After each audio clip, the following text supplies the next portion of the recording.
ইসলামের পক্ষে মারামারি করলেও সওয়াব। বিশ্বনবী যখন জিহাদ করতেন, খায়বার দুর্গ, ইহুদিদের কয়েকটা দুর্গ ছিল মদিনাতে, 3টা গোত্র ছিল, Banu কাইনুকা, Banu নদির, Banu কুরাইজা।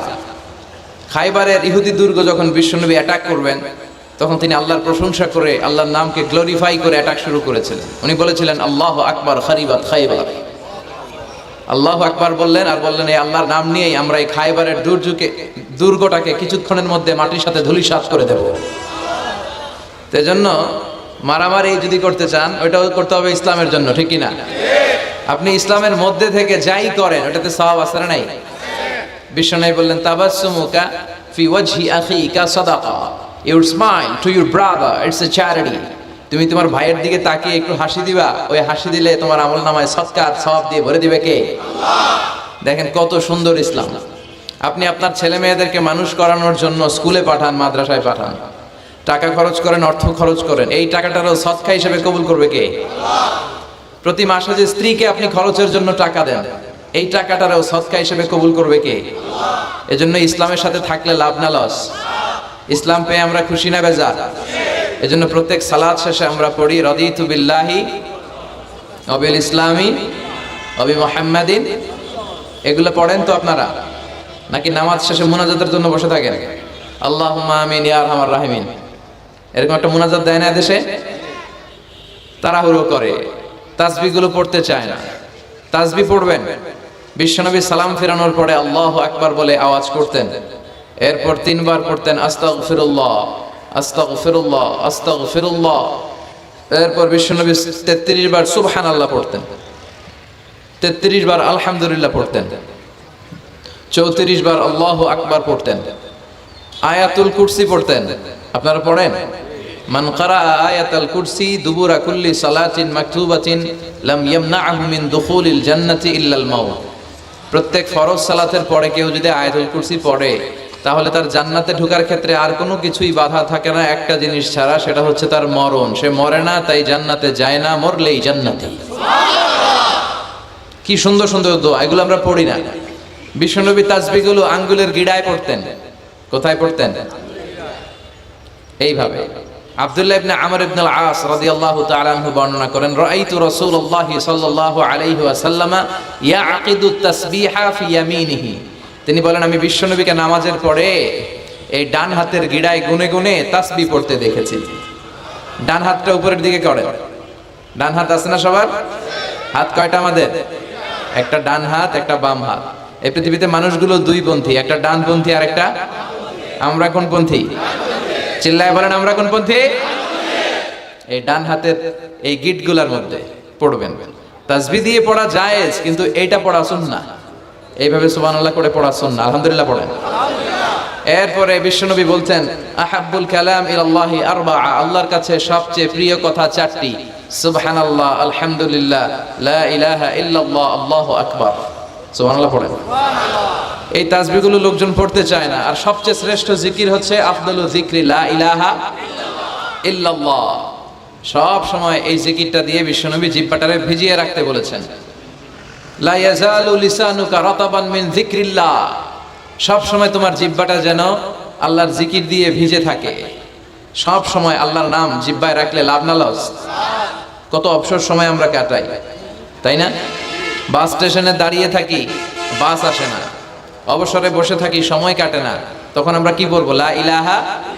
Every night and every day, every night and every day, never forget to say la ilaha illallah, never forget to say la ilaha illallah, every night and every day, every night and every day, never forget to say la ilaha illallah.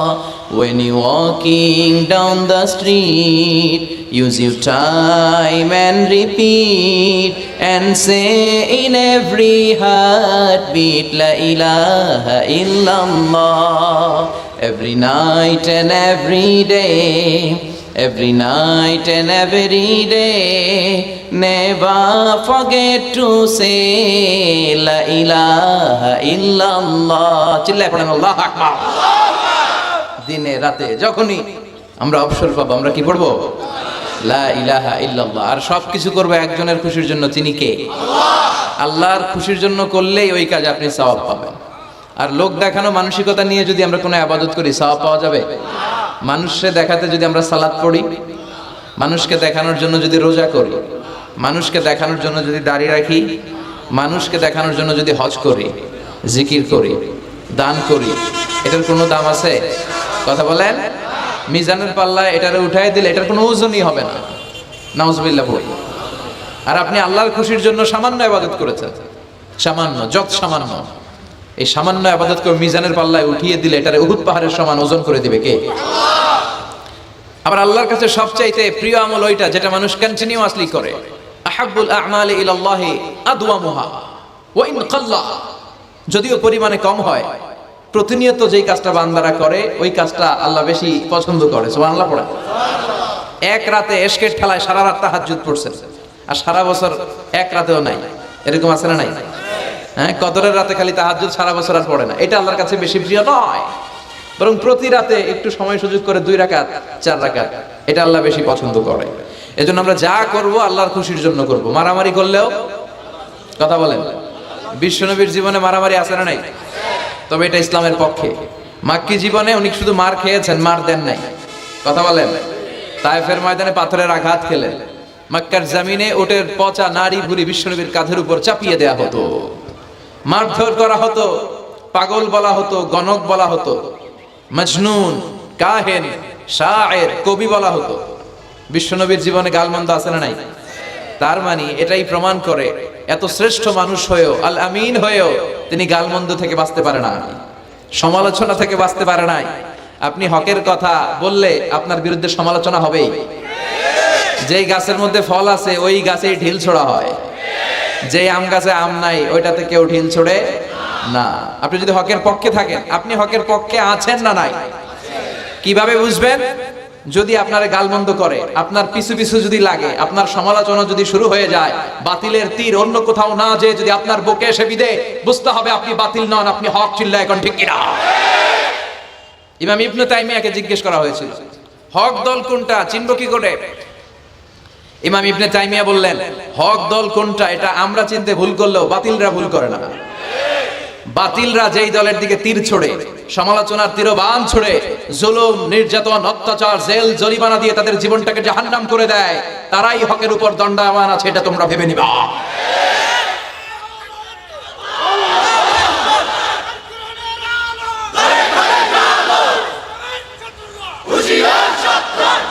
বিশ্বনবীরও গালি দিত, আমাদেরকেও দেয়, আছে না নাই? বিশ্বনবীরে গালি দিত কবি বলে, আম করে গালি দেয় কাঠমোল্লা বলে। বিশ্বনবীরে গালি দেয় পাগল বলে, আমাদেরকে গালি দেয় রাজাকার বলে। বিশ্বনবীরে গালি দেয় মাজনুন বলে, আমাদেরকে গালি দেয় যুদ্ধাপরাধী বলে। যুগে যুগে এই গালিগালাজ আছে না নাই? কিন্তু যারা ইসলামের পক্ষের শক্তি, এগুলো কি কাঠমোল্লা বললো না রাজাকার বললো, এগুলো দেখার সময় তাদের নাই। তারা ভয় পায় একজনকে, তিনি কে? আল্লাহর কাছে যে মাথাটা নত হয়, পৃথিবীর কারো কাছে ওই মাথা নত হয়? আমাদের স্বপ্ন যে আমরা বাংলাদেশে ইসলামকে বিজয়ী শক্তি হিসেবে দেখতে চাই। কালিমার পতাকা সংসদ ভবনে শোভা পাবে, আমরা চাই কি চাই না? লা ইলাহার পতাকা বাংলাদেশের প্রতিটা জেলায় শোভা পাক, আমরা চাই কি চাই না? কারা কারা চাই? দুহা উঁচু করে আল্লাহর দেখা।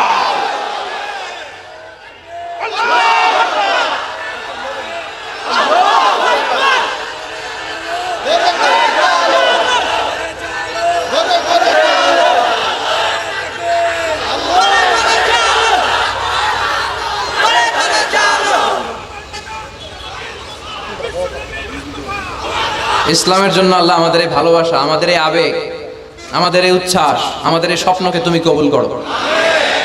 আমরা যেন শাহাদাতের মৃত্যু আমাদের নসিব হয়, আল্লাহ তুমি কবুল করো। মরতে আমাদের হবে, আজীবন বেঁচে থাকবেন কারা কারা হাত তোলেন? হ্যাঁ, আসি আসি। ফেরাউন বাঁচতে পারে নাই, নমরুদ বাঁচতে পারে নাই, আবু জাহেল বাঁচতে পারে নাই, এখনো যারা জুলুম করে এরাও বেঁচে থাকতে পারবে না, অসম্ভব। জুলুম যারা করে তাদের পক্ষে আল্লাহর কোনো সাহায্য নাই। আর যারা মজলুম, যাদের রক্ত জমিনে লাগে, ওদেরকে আকাশ থেকে সাহায্য পাঠায় কে? এজন্য মজলুমদের ভরসার একটা জায়গা হচ্ছে আমার রব। চিল্লায় বলেন ঠিক কিনা? এজন্য আমরা আল্লাহর কাছে কামনা করি, আল্লাহ মৃত্যু যখন হবেই তুমি শাহাদাতের মৃত্যু দিও। বিশ্বনবী সবসময় দোয়া করতেন, আল্লাহ তুমি শাহাদাতের মৃত্যু দাও। সাইয়েদনা ওমর ফারুক দোয়া করতেন, আল্লাহুম্মা রযুকনা শাহাদাতান ফি সাবিলিক ওয়াল মাউতা ফি বালাদি রাসূলিক। হে আল্লাহ, তুমি আমাকে শাহাদাতের মৃত্যু দাও, আর বিশ্বনবীর এই মদিনার বুকে আমার শেষ নিঃশ্বাস ত্যাগ করার সুযোগ করে দাও। ওনার দোয়াটা কবুল করে নিল কে? উনি নামাজে সালাতে ইমামতি করা অবস্থায় আবু লুলু আল মাজুসি নামক এক অগ্নি উপাসকের ছুরিকাঘাতে নিহত হয়েছে। শাহাদাতের মৃত্যু। সুবহানাল্লাহ পড়ে। আমাকে শহীদ করে সেই মিছিলে শামিল করে নিও, যে মিছিলের নেতা মীর হামজা খোবায়েবে খাব্বাব। আল্লাহর কাছে ছিল অতি প্রিয়, শামিল করে নিও আমাকে শহীদ করে সেই মিছিলে শামিল করে নিও। পড়ি আমিন। বিশ্বনবী বললেন, শাহাদাতের তামান্না যার হৃদয়ে নাই সে মুমিন হতে পারে না, সে মুনাফিক। মুমিনের সব সময় শাহাদাতের তামান্না থাকবে।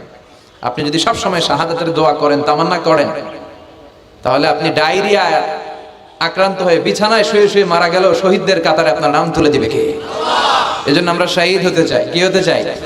আমরা মৃত্যুরে ভয় পাই না। মৃত্যু কোথায় আমরা খুঁজে বেড়াই। চিল্লাই এখন ঠিক কিনা?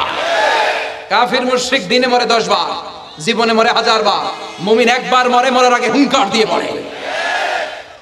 এজন্য কালিমায় যারা বিশ্বাসী, আল্লাহর উপর যাদের আস্থা, তাদের কোনো ভয় নাই। তাদের সহায় কে?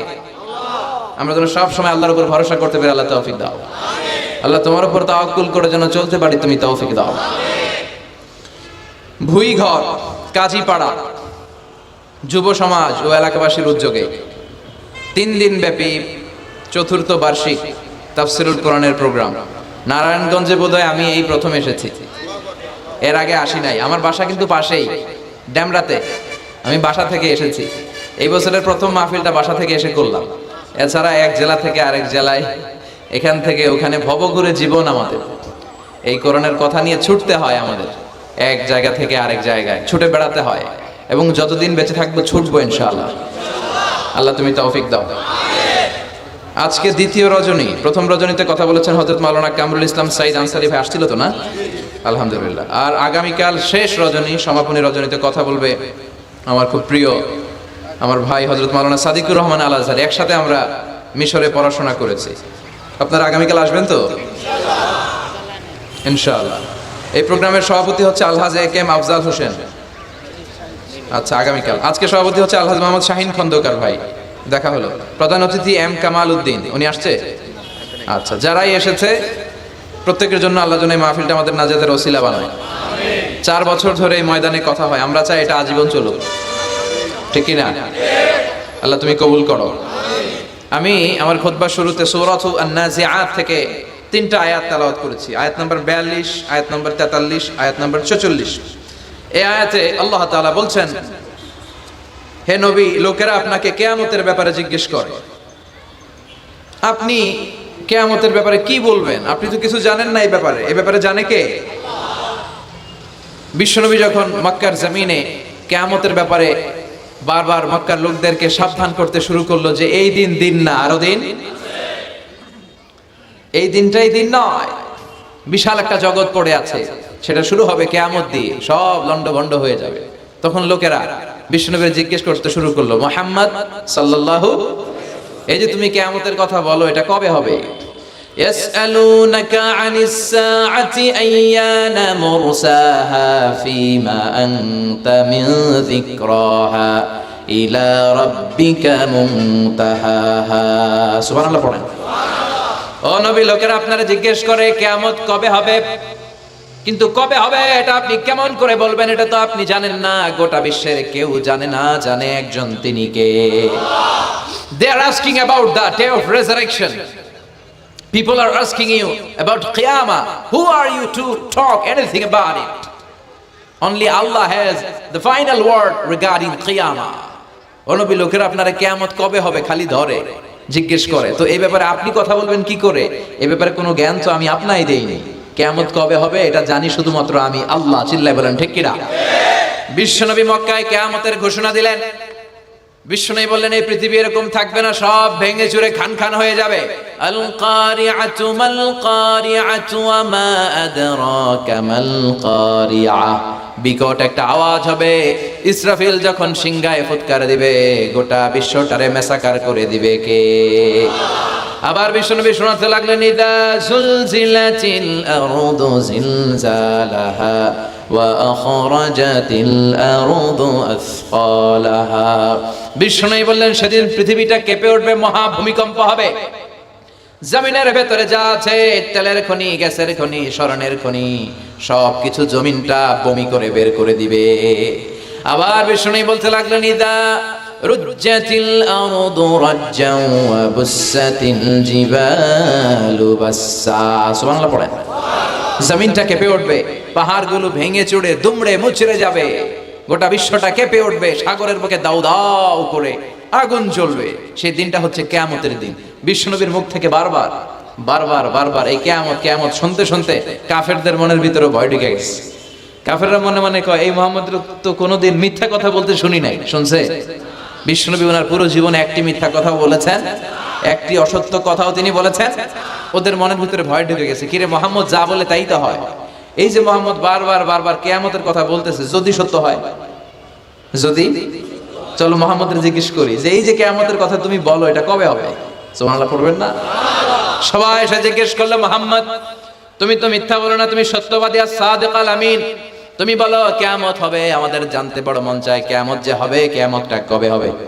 আল্লাহ তখনই আয়াত নাজিল করে বললেন নবী ওরা জিজ্ঞেস করে কিয়ামত কবে হবে, কিন্তু আপনি বলবেন কেমনে? বলতে পারে একজন, তিনি কে? ইন্নাস সাআতা লাআতিয়াতুন লা রাইবা ফিহা ওয়ালাকিন্না আকসারান নাসি লা ইউমিনুন। আল্লাহ বললেন কিয়ামতটা হবেই হবে, এতে কোনো সন্দেহ নাই। সন্দেহ আছে নাকি? এটা কিন্তু ঈমানের সাথে সম্পৃক্ত। কিয়ামত যে হবে আমাদের কারো সন্দেহ আছে? কারো সন্দেহ নেই। কারো কি এমন ক্ষমতা আছে যে কিয়ামতকে আটকায় দিবে? বলেন। পৃথিবীর কোন প্রধানমন্ত্রী, প্রেসিডেন্ট, পুলিশ প্রধান, র্যাবের প্রধান, বিডিআর, সেনাবাহিনী, Donald Trump, Barack Obama, George W Bush, Vladimir Putin, Narendra Modi, পৃথিবীর কেউ এই কিয়ামতকে আটকায় রাখতে পারে? অসম্ভব। কিয়ামত হবেই, কেউ কিয়ামতকে ঠেকায় রাখতে পারবে না। এটা হবে, কিন্তু কবে হবে কেউ জানে না, একজন ছাড়া। তিনি কে? ইন্নাল্লাহা ইনদাহু ইলমুস সাআহ। আল্লাহর কাছে আছে এই কিয়ামতের জ্ঞান, কেউ এই জ্ঞান রাখে না। সাইয়েদনা জিবরাইল বিশ্বনবীকে একবার প্রশ্ন করলেন, ইয়া রাসূলুল্লাহ সাল্লাল্লাহু আলাইহি ওয়াসাল্লাম, মাতা সাআ, এই যে আপনি কিয়ামতের কথা বলেন, এই কিয়ামতটা কখন হবে? বিশ্বনবী বললেন, মাল মাসউলু আনহা বিআলামা মিনাস সাইল। ও জিবরাইল, তুমি যেমনি জানো না আমিও জানি না। সুবহানাল্লাহ পড়েন। যারা জিজ্ঞেস করা হয়েছে সে জিজ্ঞাসাকারীর চেয়ে ভালো জানে না। মানে তোমার যা দশা আমারও একই দশা, তুমিও জানো না আমিও জানি না, তো জানে কে? আবার এক সাহাবী বললেন, ইয়া রাসূলুল্লাহ মাতা সাআ, কিয়ামত কবে হবে? বিশ্বনবী কোনো উত্তর না দিয়ে আবার সাহাবীরে প্রশ্ন করলেন, বললেন, ওয়া মাযা আ'দাতা লিস-সাআ, কিয়ামত কবে হবে জানার জন্য পাগল হলে কেন? কিয়ামতের জন্য তুমি কি প্রস্তুত করে রেখেছো? সাহাবী বলে, মা আ'দাতু লাহা শাইআন ইয়া রাসূলুল্লাহ, ইয়া রাসূলুল্লাহ আমি কিয়ামতের জন্য কিছুই প্রস্তুত করতে পারি নাই। ইল্লা আন্নী উহিব্বুল্লাহ ওয়া রাসূলুহু, তবে একটা জিনিস আছে, সেটা কি? সেটা হচ্ছে আমি আল্লাহরে আর আল্লাহর রাসূলরে বড় ভালোবাসি। বিশ্বনবী বললেন, ফা ইন্নাকা মা মান আহবাবতা, তুমি তো ভালো জিনিসে জোগাড় করেছো। জেনে রাখো তুমি যাদেরকে ভালোবাসো কিয়ামতের দিন জান্নাতে ঢুকে কিয়ামতের পরে জান্নাতে তাদের সাথেই তুমি থাকবা। যার সাথে যার ভালোবাসা তার সাথেই তার জান্নাত। চিল্লায় বলেন ঠিক না? তাহলে বোঝা গেল এই কিয়ামত হবেই, এই কিয়ামতরে কেউ ঠেকায় রাখতে পারে না। আর কিয়ামত কবে হবে এটা কেউ জানেও না, এমনকি জিবরাইলও জানতেন না। সাইয়েদনা জিবরাইল, এমনকি বিশ্বনবী মুহাম্মদ রাসূলুল্লাহ সাল্লাল্লাহু আলাইহি ওয়াসাল্লামও জানতেন না। জানে শুধু একজন, তিনি কে? কিন্তু অনেকে দেখবেন ইদানিং কালে বলে ফেলে যে অমুক সালে কিয়ামত। আছে না নাই? বই করে নাই এগুলা? হ্যাঁ, অনেক জায়গায় কিন্তু এরকম বলে 25 সালে কিয়ামত, 30 সালে, 35, 40। এটা বলার ক্ষমতা আপনারা দিয়েছে কে?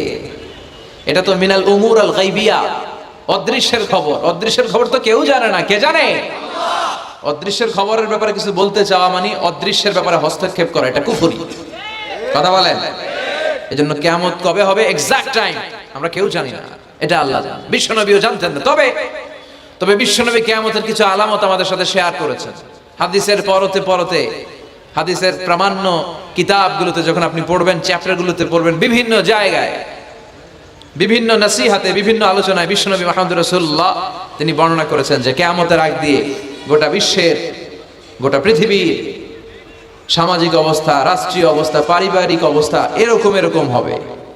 কি কি আলামত বিশ্বনবী বলে গেলেন আমাদের জানার দরকার আছে না নাই? আমরাও কিন্তু অবাক করা কোনো কাণ্ড দেখলে বলে ফেলি এটা কিয়ামতের আলামত, বলি না? কথা বলেন। আমরা যদি বেহায়াপনা দেখি, বিশেষ করে ধর্মপ্রাণ মুরব্বী যারা আছে, এরা বেহায়াপনা দেখলে সহ্য করতে পারে না, এরা বলে এগুলো কিয়ামতের আলামত। আছে না নাই? কিয়ামতের আলামত। আমি এরকম দেখেছি যে একটা সন্তান মায়ের পেট থেকে ভূমিষ্ঠ হয়েছে, কিন্তু ওই সন্তানের মাথা দুইটা। কয়টা? আছে না নাই? তো এগুলো দেখলে আমরা কি বলি? কিয়ামতের আলামত। কিন্তু বিশ্বনবী কিয়ামতের আলামতের ব্যাপারে কি বললেন, আমাদের কি শোনালেন, জানতে মনে চায়? কথা বলেন, শুনতে মনে চায়? আসেন আজকের এই চমৎকার রজনীতে কিয়ামতের আলামতের ব্যাপারে, আলামাতুল কিয়ামা, আশরাতুস সাআ, আস-সুগরা ওয়াল কুবরা, এগুলো আমরা জানার চেষ্টা করি। আপনি বিশ্বনবীর মুখনিসৃত এই বাণীগুলো যদি শুনেন যে কিয়ামতের আলামতের ব্যাপারে বিশ্বনবী কি বলেছে, শুনলে আপনার গা শিহরিয়ে উঠবে। আপনার মনে হবে বিশ্বনবী যেন এই একবিংশ শতাব্দীর দিকে তাকিয়ে তাকিয়ে বলে গিয়েছিলেন। মনে হবে যেন বিশ্বনবী বাংলাদেশের এই পরিবেশটা দেখে দেখে বলেছেন। প্রায় প্রতিটাই আমাদের সমাজের সাথে, আমাদের দেশের সাথে, আমাদের পরিবেশের সাথে খাপ খেয়ে যায়। কিয়ামতের আলামতগুলো দুই ভাগে বিভক্ত। একটু আওয়াজ করে উত্তর দিতে হবে, কয় ভাগ? একটা ছোট আলামত আর একটা বড় আলামত। চিল্লায় বলেন, একটা আর একটা, আবার বলেন একটা আর একটা। বড় আলামত মোট 10টা। কয়টা? আল্লাহর মেহেরবানি 10টার একটাও প্রকাশ পায় নাই, একটাও প্রকাশ পায় নাই। কিন্তু কিয়ামতের ছোট আলামতগুলো অনেকগুলো আলামত, 30, 40, 35 এরকম হয়ে যাবে। এই ছোট আলামতগুলোর বেশিরভাগই আমাদের সমাজে প্রকাশিত হতে শুরু করেছে। যেগুলো হয় নাই এগুলো হওয়ার পথে, বেশিরভাগ সমাজে প্রকাশ পেয়ে গিয়েছে। আশরাতুস সাআ, আস-সুগরা ওয়াল কুবরা। আমরা আজকে কিয়ামতের ছোট আলামত, the minor signs of the day of judgement, কিয়ামত আসার আগ দিয়ে কি কি ছোট আলামত আমাদের সমাজে দেখা যাবে, এগুলো নিয়ে আমরা কিছু কথা শুনবো। আওয়াজ করে পড়েন ইনশাআল্লাহ। উদ্দেশ্য হচ্ছে এগুলো জেনে আমরা সচেতন হব। কি হব? আমরা আখিরাতের ব্যাপারে সচেতন হব এবং নিজেদেরকে গড়ব এবং আমলের পরিমাণ এমন ভাবে বাড়াবো যাতে আমাদের আখিরাতটা সুন্দর হয়। ঠিক কি না? আমাদের অনেকেরই এই ইখলাস জিনিসটার খুব অভাব। এটা নাই, এটার ঘাটতি। আমরা আল্লাহর কাছে কামনা করি, আল্লাহ তুমি আমাদের হৃদয় ইখলাস দিয়ে পরিপূর্ণ করো। আল্লাহুম্মা রযুকনা ইখলাস, আল্লাহ তুমি আমাদেরকে ইখলাসকে রিজিক হিসেবে দাও। এই ইখলাসের নামে কোরআনে একটা সূরা আছে না নাই? সূরার নাম কি? কুল হুয়াল্লাহু আল্লাহুস লাম ইয়ালিদ ওয়া লাম ইয়াকুল লাহু। এখানে আল্লাহ তাওহীদের কথা বলেছেন, ইখলাসের কথা বলেছেন। এজন্য আমরা যেন ইখলাসের সাথে শুনি, ইখলাসের সাথে আমল করি। আল্লাহ তুমি তৌফিক দাও। বিশ্বনবী কিয়ামতের ছোট আলামতের ব্যাপারে যা যা বললেন, সেগুলো যদি আমরা ধারাবাহিকভাবে শুনতে চাই, তাহলে প্রথমেই যে আলামতটার কথা বলতে হবে সেটা হচ্ছে বিআসাতু রাসূলিল্লাহি সাল্লাল্লাহু আলাইহি ওয়াসাল্লাম। বিশ্বনবীর এই পৃথিবীতে, এই ধরাতে আগমনটাই হচ্ছে কিয়ামতের সর্বপ্রথম আলামত। সুবহানাল্লাহ কইতে বললেন না? বিশ্বনবীর আগমন পৃথিবীতে হয়েছে কি হয় নাই? কথা বলেন। বিশ্বনবী যে আসছেন আবার চলে গেছেন, বিশ্বনবীর আগমনটা হয়ে গিয়েছে পৃথিবীতে কয় বছর চলে গেল? হ্যাঁ, প্রায় 1400-1500 বছর চলে গেল, এখনো কিয়ামত হয় নাই। সুবহানাল্লাহ পড়েন। বিশ্বনবী বলতেন বুইস্তু আনা ওয়া সাআতু কাহাতাইন, আমি এবং কিয়ামত এইভাবে পিঠাপিঠি হয়ে নাজিল হয়েছি। এই আঙ্গুল থেকে এই আঙ্গুলের মাঝখানে যেমনি তেমন কোনো ব্যবধান নাই, আমি বিশ্বনবী আর কিয়ামতের মাঝখানেও তেমন কোনো ব্যবধান নাই। বিশ্বনবী সাহাবাদেরকে বুঝাতে যে প্রায় এরকম আঙ্গুল ব্যবহার করতেন, ইশারা দিতেন, আঁকাঝোঁকা করতেন। এখন আধুনিক শিক্ষা পদ্ধতিতে এগুলো ব্যবহার হতে শুরু হয়েছে। এগুলো সব বিশ্বনবীর মেথডোলজি। সুবহানাল্লাহ পড়বেন না? বিশ্বনবী আবার আরেক জায়গায় বলেছিলেন, আনা ওয়া কাফিলুল ইয়াতীমি কাহাতাইন। আমার আঙ্গুলের দিকে দেখতেছেন? হ্যাঁ, আনা ওয়া কাফিলুল ইয়াতীমি কাহাতাইন, আমি আর ইয়াতীমের রক্ষণাবেক্ষণকারী জান্নাতে এরকম কাছাকাছি থাকবো। এই দুই আঙ্গুল যেমনি কাছাকাছি, আমি আর এতিমের রক্ষণাবেক্ষণকারী এরকম জান্নাতে থাকবো কাছাকাছি। আমরা এখন রক্ষণাবেক্ষণ করব কি? এতিমের সম্পদ লুণ্ঠনের ক্ষেত্রে আমরা এক নাম্বার, চিল্লা এখন ঠিক না? এতিমের মাথায় হাত বুলিয়ে দিলে আল্লাহ খুশি হয়ে যায়। এতিমদেরকে ভালোবাসলে আল্লাহ তারে ভালোবাসে। এতিমের জন্য দান সৎকার করলে তার মর্যাদা বাড়ায় দেয় কে? আমাদের এলাকাগুলোতে এতিমখানা নাই? আমাদের সমাজে এতিম আছে না নাই? তার বাবা নাই, তার মা নাই, এতিম। আপনি তার ঘরে খাবার পৌঁছে দেন, আপনার আব্বার কবরটারে জান্নাতের টুকরা বানায় দিবে কে? ইয়াতিম মিসকিনদেরকে সহায়তা করবেন, দান সৎকা ওইখানে করবেন। ওইদিকে টাকা না দিয়ে মাজারে যে টাকা দেয় এরকম লোক আছে না নাই? মাজারে টাকা দেওয়া যাবে অপ্রয়োজনে? মাজারে কেন টাকা দিবেন? ওখানে একজন লোক শুয়ে আছে, পড়ে আছে, উনার টাকা লাগবে? টাকা লাগবে আমাকে জীবিত যারা আছে আমাদের, কথা কয়, গরিব দুস্থ সুবিধা বঞ্চিত মানুষ যারা আছে তাদের টাকা লাগবে। এজন্য মাজারে যে মানত করা যাবে, মানত করতে হবে একজনের নামে, চিৎকার করে বলেন তিনি কে? অনেকে দেখবেন মাজারে যে মোমবাতি দিয়ে আসে, আগরবাতি দিয়ে আসে, হ্যাঁ, কাপড় দিয়ে আসে, ছাগল দিয়ে আসে, মুরগি দিয়ে আসে, গরু দিয়ে আসে, আছে না নাই? আলহামদুলিল্লাহ নারায়ণগঞ্জে এগুলো নাই। হ্যাঁ হ্যাঁ আছে। আহা, আল্লাহ তুমি বুঝার তৌফিক দাও। দেখবেন মাজারে আবার মশারিও দিয়ে রাখে, আছে না নাই? যিনি শুয়ে আছে ওনার কি মশায় কামড়ায়? তো উনি যদি মশার কামড় থেকে নিজের বাঁচাইতে না পারে, উনি আমগরে বাঁচাবে কি? কথা বলেন। আবার দেখবেন অনেক ড্রাইভার অনেক মাজারের পাশ দিয়ে যখন যায় সে গাড়ি স্লো করে ফেলে। ড্রাইভারকে জিজ্ঞেস করেন যে তুমি স্লো করলা কেন? সে বলে এখানে বাবার মাজার, বাবা অনেক গরম, গাড়ি উল্টায় দিবার পারে। কি করতে পারে? আচ্ছা, গাড়ি উল্টালে কি হয়? দুর্ঘটনা হয়, মানুষ মারা যায়। যারা মানুষ মারে এরা কি বাবা নাকি ডাকাত? তো এ কেমন আল্লাহর ওলি, সে মানুষ মেরে ফেলে। আপনি একটু আকল খাটালে আপনি বুঝতে পারবেন যে এগুলোর সাথে ইসলামের কোনো সম্পর্ক নাই। ইসলাম শিখায় চাইতে হবে একজনের কাছে। এটা সালতা ফাসআলিল্লাহ, ফরিয়াদ করবা তো কার কাছে করব? চাইতে হবে কার কাছে? ছেলে চান কে দিবে? মেয়ে চান কে দিবে? ছেলে মেয়ে দুইটা চান কে দিবে? ব্যবসায় সফল হতে চান কে দিবে? জান্নাতি হতে চান কে দিবে? আল্লাহ ছাড়া কেউ কিছু দিতে পারে? বিশ্বনবী মুহাম্মদ রাসূলুল্লাহ সাল্লাল্লাহু আলাইহি সাল্লাম কি আমাদের কিছু দিতে পারে? না। এজন্য ওনার কবরে যেও চাওয়া যায় না, ওনারে সালাম দেওয়া যায়। ওখানে যে বিশ্বনবীকে সালাতু সালাম পাঠানো যায়, কিন্তু বিশ্বনবীরে বলা যায় না ইয়া রাসূলুল্লাহ আমার একটা মেয়ে দেন, আমার একটা ছেলে দেন, ইয়া রাসূলুল্লাহ আমার নির্বাচনে পাশ করাইয়া দেন। এখন নির্বাচন আসছে নতুন না, প্রায় দেখি অ্যানাউন্সমেন্ট চলতেছে কাউন্সিলর নির্বাচন। তো বিশ্বনবীর কবরের সামনে দাঁড়িয়েও চাওয়া যায় না। তো বিশ্বনবীর কবরের সামনে দাঁড়িয়ে কিছু চাইলে সৌদি পুলিশ হাতের মধ্যে লাঠি দিয়ে বাড়ি মারে, দাঁড়াতেই দেয় না। যে এখানে কি চাও তুমি? সামনে কেবলা, কেবলামুখী হও। এই বিশ্বনবী যার কাছে যাইতেন তার কাছে যাও, তিনি ছাড়া কিচ্ছু করার ক্ষমতা গোটা বিশ্বে কারো নাই। আল্লাহর ধনভাণ্ডার কত বিশাল! তিনি আমাদের সবাইকে যদি জান্নাতুল ফেরদাউস দিয়ে দেয়, ওনার জান্নাতের মধ্যে ঠেলাঠেলি হবে তো না? কথা কয়। বিশ্বনবী 8টা জান্নাতের যে স্টেজ, এই 8টার সবগুলাই থাকবে না, উনি থাকবে জান্নাতুল ফেরদাউস। কোনটায় থাকবে? তাহলে আমরা থাকবো কই? ইনশাআল্লাহ করবেন না? নবী থাকবে একটাই, আমরা আরেকটাই। এটা সম্ভব? অন্য কোন জান্নাত দিয়ে আমাদের বুঝ দেওয়া যাবে?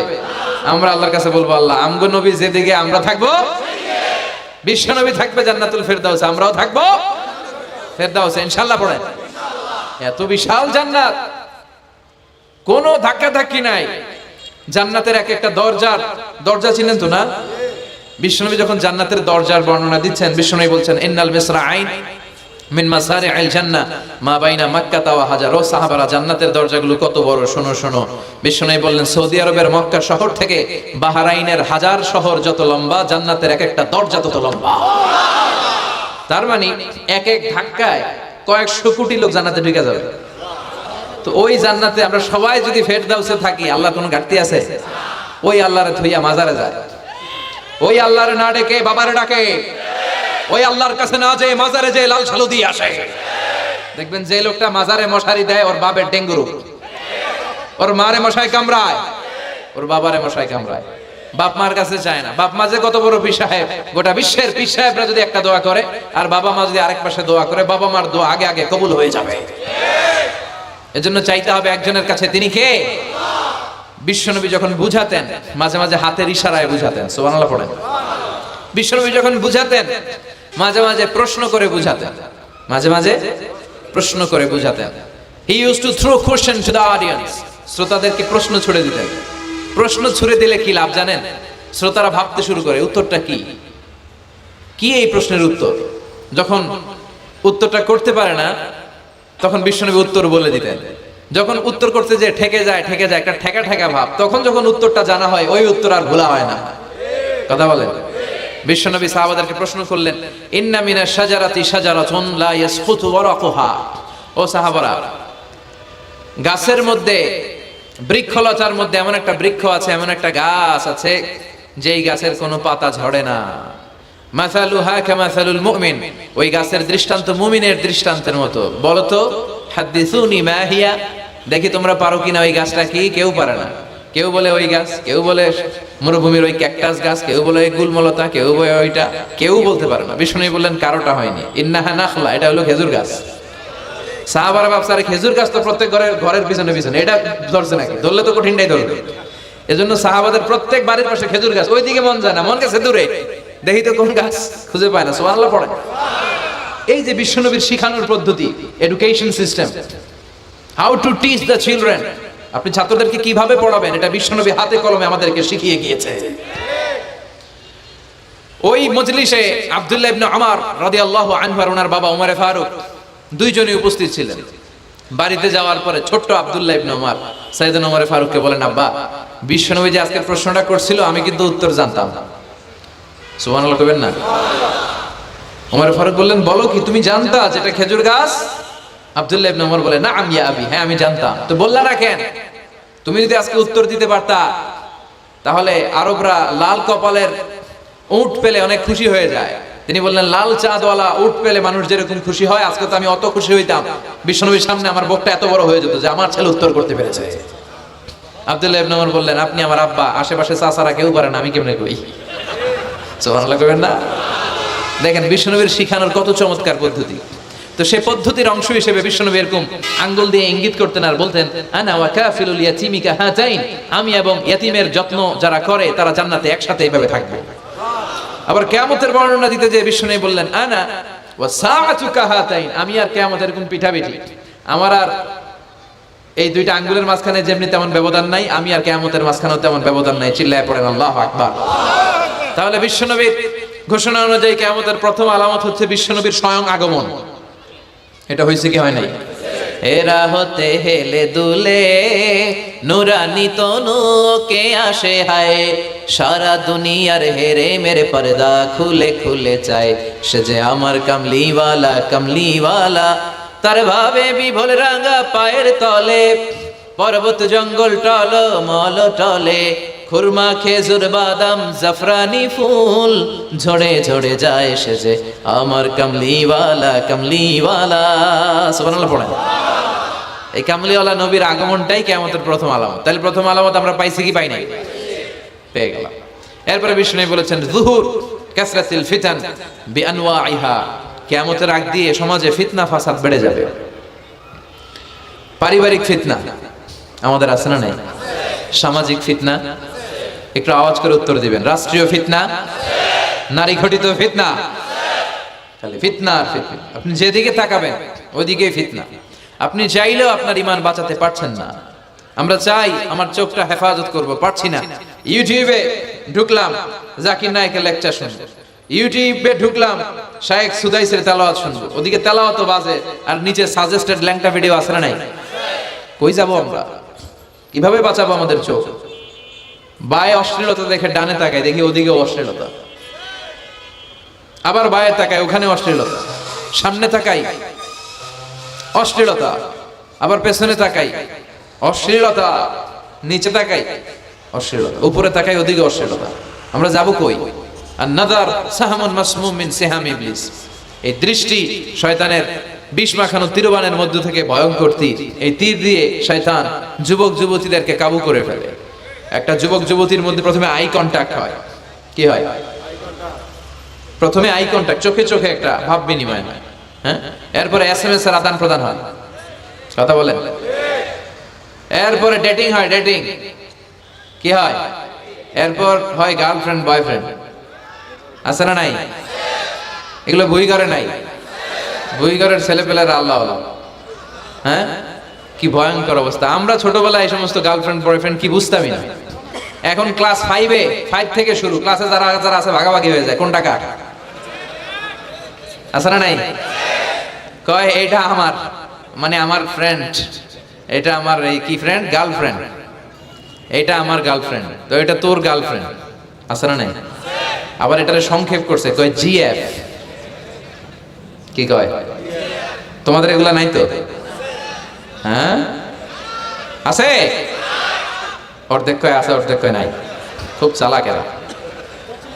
প্রিয় ভাইরা, এগুলো আমাদের সংস্কৃতি নয়। বিবাহ বহির্ভূত যে কোনো ধরনের নারী পুরুষের সম্পর্ককে হারাম করেছে কে? আসুন আমরা বিয়েটাকে সহজ করি, আর্লি ম্যারেজ ক্যাম্পেইন করি। আর কত বলবো, যতদিন বেঁচে থাকি বলবো, বিয়েটারে সহজ করে দেন। ছেলের বাবা যারা আছেন, মেয়ের বাবা যারা আছেন, বিয়েটা সহজ করে দেন। তা না হলে এই যে 14ই ফেব্রুয়ারি গুলো যায়, আছে না নাই? কি নাম? কি বিশ্ব বেহায়া? আহা, এগুলো আগে ছিল না। এগুলো সব কিয়ামতের আলামত। চিল্লা এখন ঠিক কিনা? এই দিবসগুলোতে আপনার উঠতি বয়সের তরুণী মেয়ে, আপনার ছেলে যে পাপগুলো করে বিয়ে না করার কারণে, এই পাপগুলোর একটা পার্সেন্টেজ গুনাহ আপনার আমলনামায় আছে না নাই? এজন্য খবরদার, বাবা মা যারা আছেন, ছেলে মেয়েদেরকে সময় মতো বিয়ে করিয়ে দেন। আমাদের দেশে বিয়ে অনেক সময় অনেক দেরি হয়ে যায়, বিশেষ করে ছেলেদের দেরি হয়ে যায়। বলে তুই নিজের পায়ে দাঁড়া। তো এতদিন ও কার পায়ে দাঁড়াইছে? ও তো নিজের পায়ে দাঁড়িয়েছে, একটু সহযোগিতা করেন না আপনি, বিয়েটা সহজ করে দেন। বিয়ের চেয়ে ভালো কাজ পৃথিবীতে নাই। হ্যাঁ, ইয়াং পোলাপানরা অনেক খুশি হয়ে গেছে। হ্যাঁ, বিয়ে করবে তোমরা। বিয়ে বহির্ভূত জিএফ বিএফ এর দরকার আমাদের নাই। চিল্লায় বলেন ঠিক কিনা? এগুলোর বিরুদ্ধে আমাদের জিহাদ। ইসলামের ইমেজকে, আমাদের মোরালিটি, আমাদের এথিক্যাল স্ট্যান্ডিং পয়েন্ট যেখানেই নষ্ট হবে, ওগুলোর বিরুদ্ধে আমাদেরকে সোচ্চার হতে হবে। এই নৈতিকতার অবক্ষয় হতে হতে এমন পর্যায়ে ঠেকেছে বাংলাদেশটা এখন জাহান্নামের টুকরা হয়ে গিয়েছে। এখন মেডিকেলের ডাস্টবিনে ছোট্ট ছোট্ট নবজাতক বাচ্চার লাশ পাওয়া যায়। এগুলো সব 14ই ফেব্রুয়ারি পালনের ফসল। এগুলোর সাথে মুসলমানদের কোনো সম্পর্ক থাকতে পারে না। এগুলো ইসলামের সাথে কোনো সম্পর্ক নাই। এগুলো হচ্ছে পাশ্চাত্য থেকে আমদানি করা, পার্শ্ববর্তী দেশ ভারত থেকে আমদানি করা। আমাদেরকে যে ইসলামের সুশীতল বাণী বিশ্বনবী শিখিয়েছেন, আমাদের জানিয়েছেন, দ্যাটস এনাফ ফর আস, এটাই আমাদের জন্য যথেষ্ট। এজন্য এই যুগটা হচ্ছে, বিশ্বনবী বললেন, ফিতনার যুগ। আখিরি জামানায় জ্বলন্ত আগুনের কয়লা নিয়ে হাতে রাখাটা সহজ হয়ে যাবে, কিন্তু ঈমান নিয়ে টিকে থাকা কঠিন হয়ে যাবে। আপনি চাইলেও ভালো থাকতে পারবেন না, আপনি হকের কথা চাইলেও বলতে পারবেন না। ঝুঁকি আছে না নাই? গুম আছে না নাই? ক্রস ফায়ার আছে না নাই? কে কোন দিক দিয়ে গুম টেরি পাওয়া যাবে না। কিন্তু এই হকের রাস্তা আমরা ছাড়বো না। বিশ্বনবী বললেন, ফিতনা বেড়ে যাবে। আপনি হক হালাল মেনটেন করতে চান, কিন্তু পারবেন না। আপনি ঘুষ খাবেন না, কি হবে? টেবিলের নিচ দিয়ে ঘুষ, উপর দিয়ে ঘুষ, সব জায়গায় ঘুষ। আপনার পাশে যে চাকরি করে সে খায় ঘুষ, ও খায় ঘুষ, নিচের কর্মচারী খায় ঘুষ, উপরের বসও খায় ঘুষ। কথা বলেন। আপনি চাইলেও পারছেন না। এজন্য বিশ্বনবী সবসময় দোয়া করতেন, আল্লাহ এই ফিতনা থেকে আমাদেরকে বাঁচাও। বিশ্বনবী পড়তেন, আল্লাহুম্মা ইন্না নাউযু বিকা মিনাল ফিতান মা যাহারা মিনহা মা বাচান। হে আল্লাহ, প্রকাশ্য অপ্রকাশ্য সব ফিতনা থেকে তুমি আমাদেরকে বাঁচাও। চিল্লায় পড়েন আমিন। আওয়াজ করে আমার সাথে পড়েন, আল্লাহুম্মা ইন্না নাউযু বিকা মিনাল ফিতান মা যাহারা মিনহা ওয়া মা বাতান। এর মানে হচ্ছে, হে আল্লাহ, প্রকাশ্য অপ্রকাশ্য, দেখা যায় দেখা যায় না, এরকম সব ফিতনা থেকে তুমি আমাদেরকে বাঁচাও। তাহলে এই যে বিশ্বনবী বললেন কিয়ামতের আগে ফিতনা বেড়ে যাবে, এই আলামতটা সমাজে আছে না নাই? আমাদের আশেপাশে ফিতনা আছে না? আচ্ছা, এরপর বিশ্বনবী বলেন, খুরুজ মুদ্দাঈন নবুওয়া, কিয়ামতের আগ দিয়ে ভণ্ড নবী দাবিদার বেড়ে যাবে। বুখারীর বর্ণনায় বিশ্বনবী বললেন, ততক্ষণ পর্যন্ত কিয়ামত হবে না যতক্ষণ না 30 জন ভণ্ড নবী দাবিদার বেরোবে। ভণ্ড নবী দাবিদার, একটাও নবী না। কুল্লুহুম কাযাবুন দাজ্জালুন, সবগুলো মিথ্যাবাদী, কাজ্জাব আর দাজ্জাল। বিশ্ব নবী হচ্ছেন সর্বশেষ নবী। আমার নবীর পরে আর কোন নবী আসবে? আমার রাসূলের পরে আর কোন রাসূল আসবে? এই কথাটা যারা মানবে না তার ঈমান থাকবে।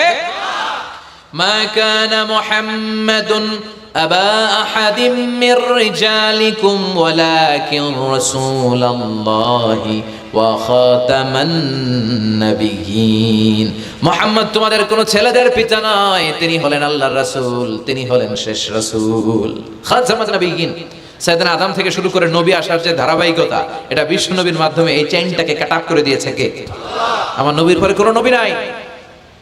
বিশ্ব নবী বলতেন লা নাবিয়্যা বা'দি ওয়ালা রাসূলা, আমার পরে নবীও নাই, রাসূলও নাই, তবে লাউ কানা বা'দি নাবিয়্যুন লাকানা উমর, আমার পরে যদি কেউ নবী হতো আমার সাহাবী উমর নবী হয়ে যেত।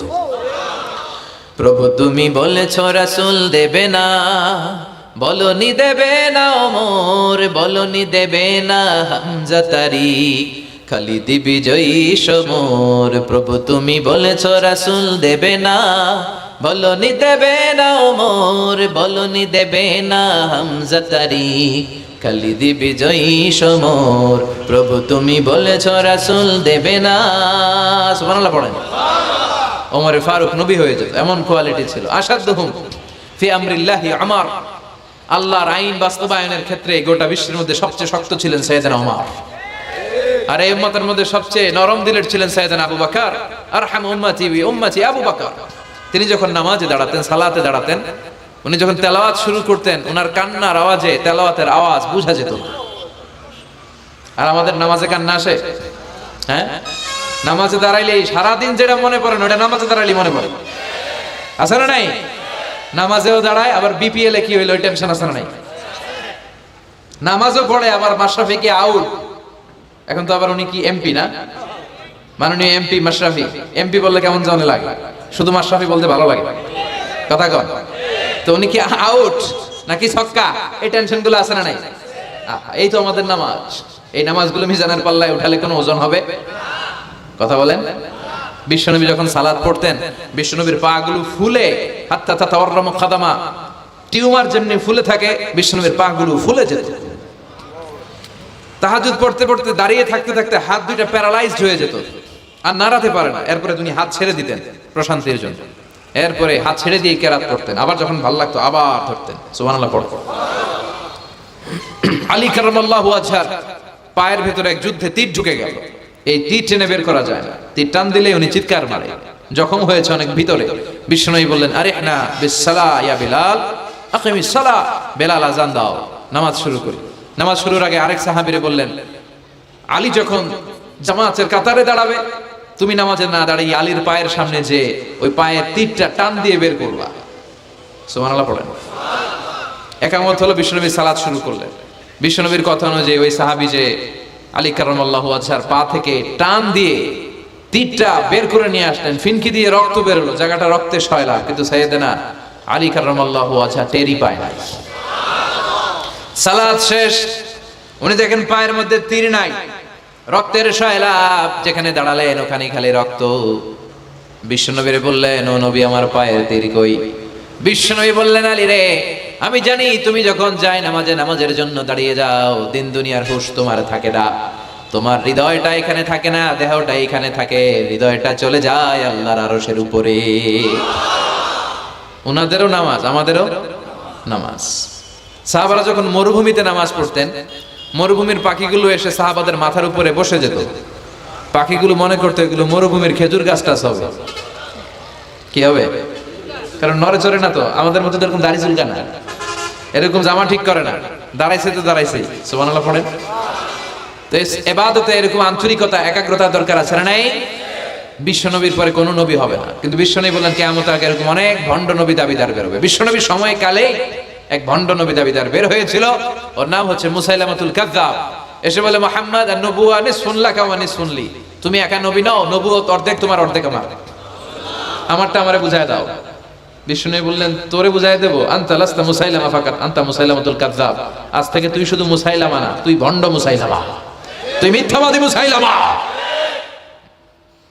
বিশ্বনবীর পরে এরকম আলজেরিয়াতে অনেক ভণ্ড নবী দাবিদার বের হয়েছে। এই যে ভারতবর্ষের ইন্ডিয়া পাকিস্তান, এখানে পাঞ্জাব একটা এলাকা আছে, নাম শুনছেন? গোলাম মির্জা গোলাম আহমদ কাদিয়ানি। এই বেয়াদবটাও নবুয়ত দাবি করেছে। নাউজুবিল্লাহ পড়তে পারলেন না? সে প্রথমে দাবি করছে আমি শেষ নবী, এরপরে সে দাবি করছে আমি ইমাম মাহাদি, এরপর সে দাবি করছে আমি ঈসা আল মাসীহ। এই ভণ্ডটার অনুসারী বাংলার জমিনে আছে না নাই? এদেরকে রাষ্ট্রীয়ভাবে কাফের হিসেবে আখ্যা দেওয়ার দরকার আছে না নাই? এত আন্দোলন হয়, এত কথা হয়, কিন্তু সরকারের টনক নড়ে না। এদেরকে রাষ্ট্রীয়ভাবে কাফের হিসেবে ঘোষণা দিতে হবে, সার্কুলার জারি করে চিল্লায় বলেন ঠিক কিনা? এরা মুসলমান নয়। কারণ আপনি শুধু লা ইলাহা মানলেই মুসলমান হতে পারবেন না, মুমিন হতে পারবেন না। বিশ্বনবীর উপর সাক্ষী দেওয়ার দরকার আছে না নাই? বিশ্বনবী শেষ নবী, ওনার পরে কোনো নবীও আসবে না, কোনো রাসূলও আসবে না, চিল্লায় বলেন ঠিক কিনা? এই বেয়াদবটা পায়খানা করতে যায় টাঙ্কি ভাঙ্গা গুয়ের টাঙ্কিতে পড়ে মরছে। শত শত বছরের ময়লা পায়খানাটার মধ্যে জমা। গু খাইতে খাইতে পেটটা হয়েছে এত বড়, আর পারে না। আল্লাহকে খাওয়া, জনমের খাওয়া। নবীরা যেখানে মারা যায়, নবীরা নিজে পবিত্র, যেখানে মরে ওই জায়গাটাও, কিন্তু বেয়াদবটা কই মরছে? হ্যাঁ, বাথরুমের টাঙ্কির ভিতরে। তো মেথর নিয়ে আসা হয়েছে, মেথর ভাইরা এসে রশি দিয়ে ওটার উঠায়। কিছু দূর ওঠার পরে এত ওজন, রশি রশি ভাঙ্গে আবার দবাস করে পড়ে, আবার উঠায়, আবার পরে আল্লাহকে জনমের মতো ঘু খাইয়া নিয়ে। বিষ্ণুর সাথে বেয়াদবি করেছিস, তোর ইজ্জতের 12টা আমি বাজায় দিলাম, চিল্লা এখন ঠিক কিনা? যারাই বিষ্ণুবীর সম্মান নিয়ে ঝিনিমিনি খেলেছে, তাদের রেহাই দুনিয়াতেও নাই, আখেরাতেও নাই। এই মুসাইলামা দুনিয়াতেই অপমানিত হয়েছিল। সে বিষ্ণুবীকে নকল করত, কপি করত, বেয়াদবি করত, স্পর্ধা দেখাতো। বিষ্ণুবী কোন গাছের মধ্যে হাত লাগালে ওই গাছের ফলন বেড়ে যেত। সে বলতো আমি নবী। তার এলাকার লোকেরা বলে তাহলে বিশ্বনবী মুহাম্মদের মতো তুমি আমাদের এলাকার গাছে হাত লাগাও। সে কোনো গাছে হাত লাগাইলে ওই গাছের সব ফল মরে যেত। বিশ্বনবী কোন লোনা পানির কুয়ার ভেতরে অজু করে কুলির পানি ফেললে ওই লোনা পানির কুয়া মিঠা পানির কুয়াতে পরিণত হতো। আর এই বদমাশটা যদি মিঠা পানির কোন কুয়ার মধ্যে কুলি ফেলাইতো, ওইটা লোনা পানির কুয়া হয়ে যেত। বিশ্বনবী মদিনাতে আসার পরে মদিনার নিউ বর্ন বেবিদেরকে বিশ্বনবীর কাছে নিয়ে আসা হতো। বিশ্বনবী তাদেরকে তাহনিক করাতেন। তাহনিক মানে খেজুর হালকা একটু খেয়ে বিশ্বনবী লালা লাগিয়ে, বিশ্বনবী লালা মোবারকটাই বাচ্চার ঠোঁটের মধ্যে বিশ্বনবী লাগিয়ে দিতেন। এখন বিশ্বনবী নাই, আলেমদের কাছে যাবেন, খতিব এলাকার বড় খতিব হুজুরের কাছে যাবেন, হাফেজ সাহেব হুজুরের কাছে যাবেন। হুজুর মধু খেয়ে বাচ্চার মুখে লাগাই দিবে। উনি যে সবসময় কোরআন পড়েন, ওনার সিনাতে যে কোরআন, ওইটার বরকত আছে না নাই? বিশ্বনবী তাহনিক করতেন, খেজুর খেয়ে ওই লালা মিশ্রিত খেজুর বাচ্চার মুখে লাগিয়ে দিতেন, আর বাচ্চার মাথায় হাত বুলিয়ে দিতেন। বিশ্বনবীর হাত মদিনার যে সমস্ত নবজাতক বাচ্চাদের মাথায় লেগেছে, বাচ্চাদের মাথার চুল বড় করে দিয়েছে কে? সেও বিশ্বনবীর মতো অ্যাক্টিং করত। তার কাছে নবজাতক বাচ্চা নিলে সেও তাহনিক করত। তাহনিক করার সাথে সাথে বাচ্চা বমি শুরু করে দিত। আর মাথায় হাত লাগায় দিলে মাথার চুল বাড়াতো, বড় কথা, আজীবনে বাচ্চাগুলো টাক মাথা থাকতো। কি করতো? টাক মাথা। তার মানে বেয়াদবির পরিণাম, অপমান দুনিয়া থেকেই শুরু হয়ে যায়। তো বিশ্বনবী বলেন এই ভণ্ডদের আবির্ভাব শুরু হবে। আমাদের এই সমাজে ভণ্ড আছে না নাই?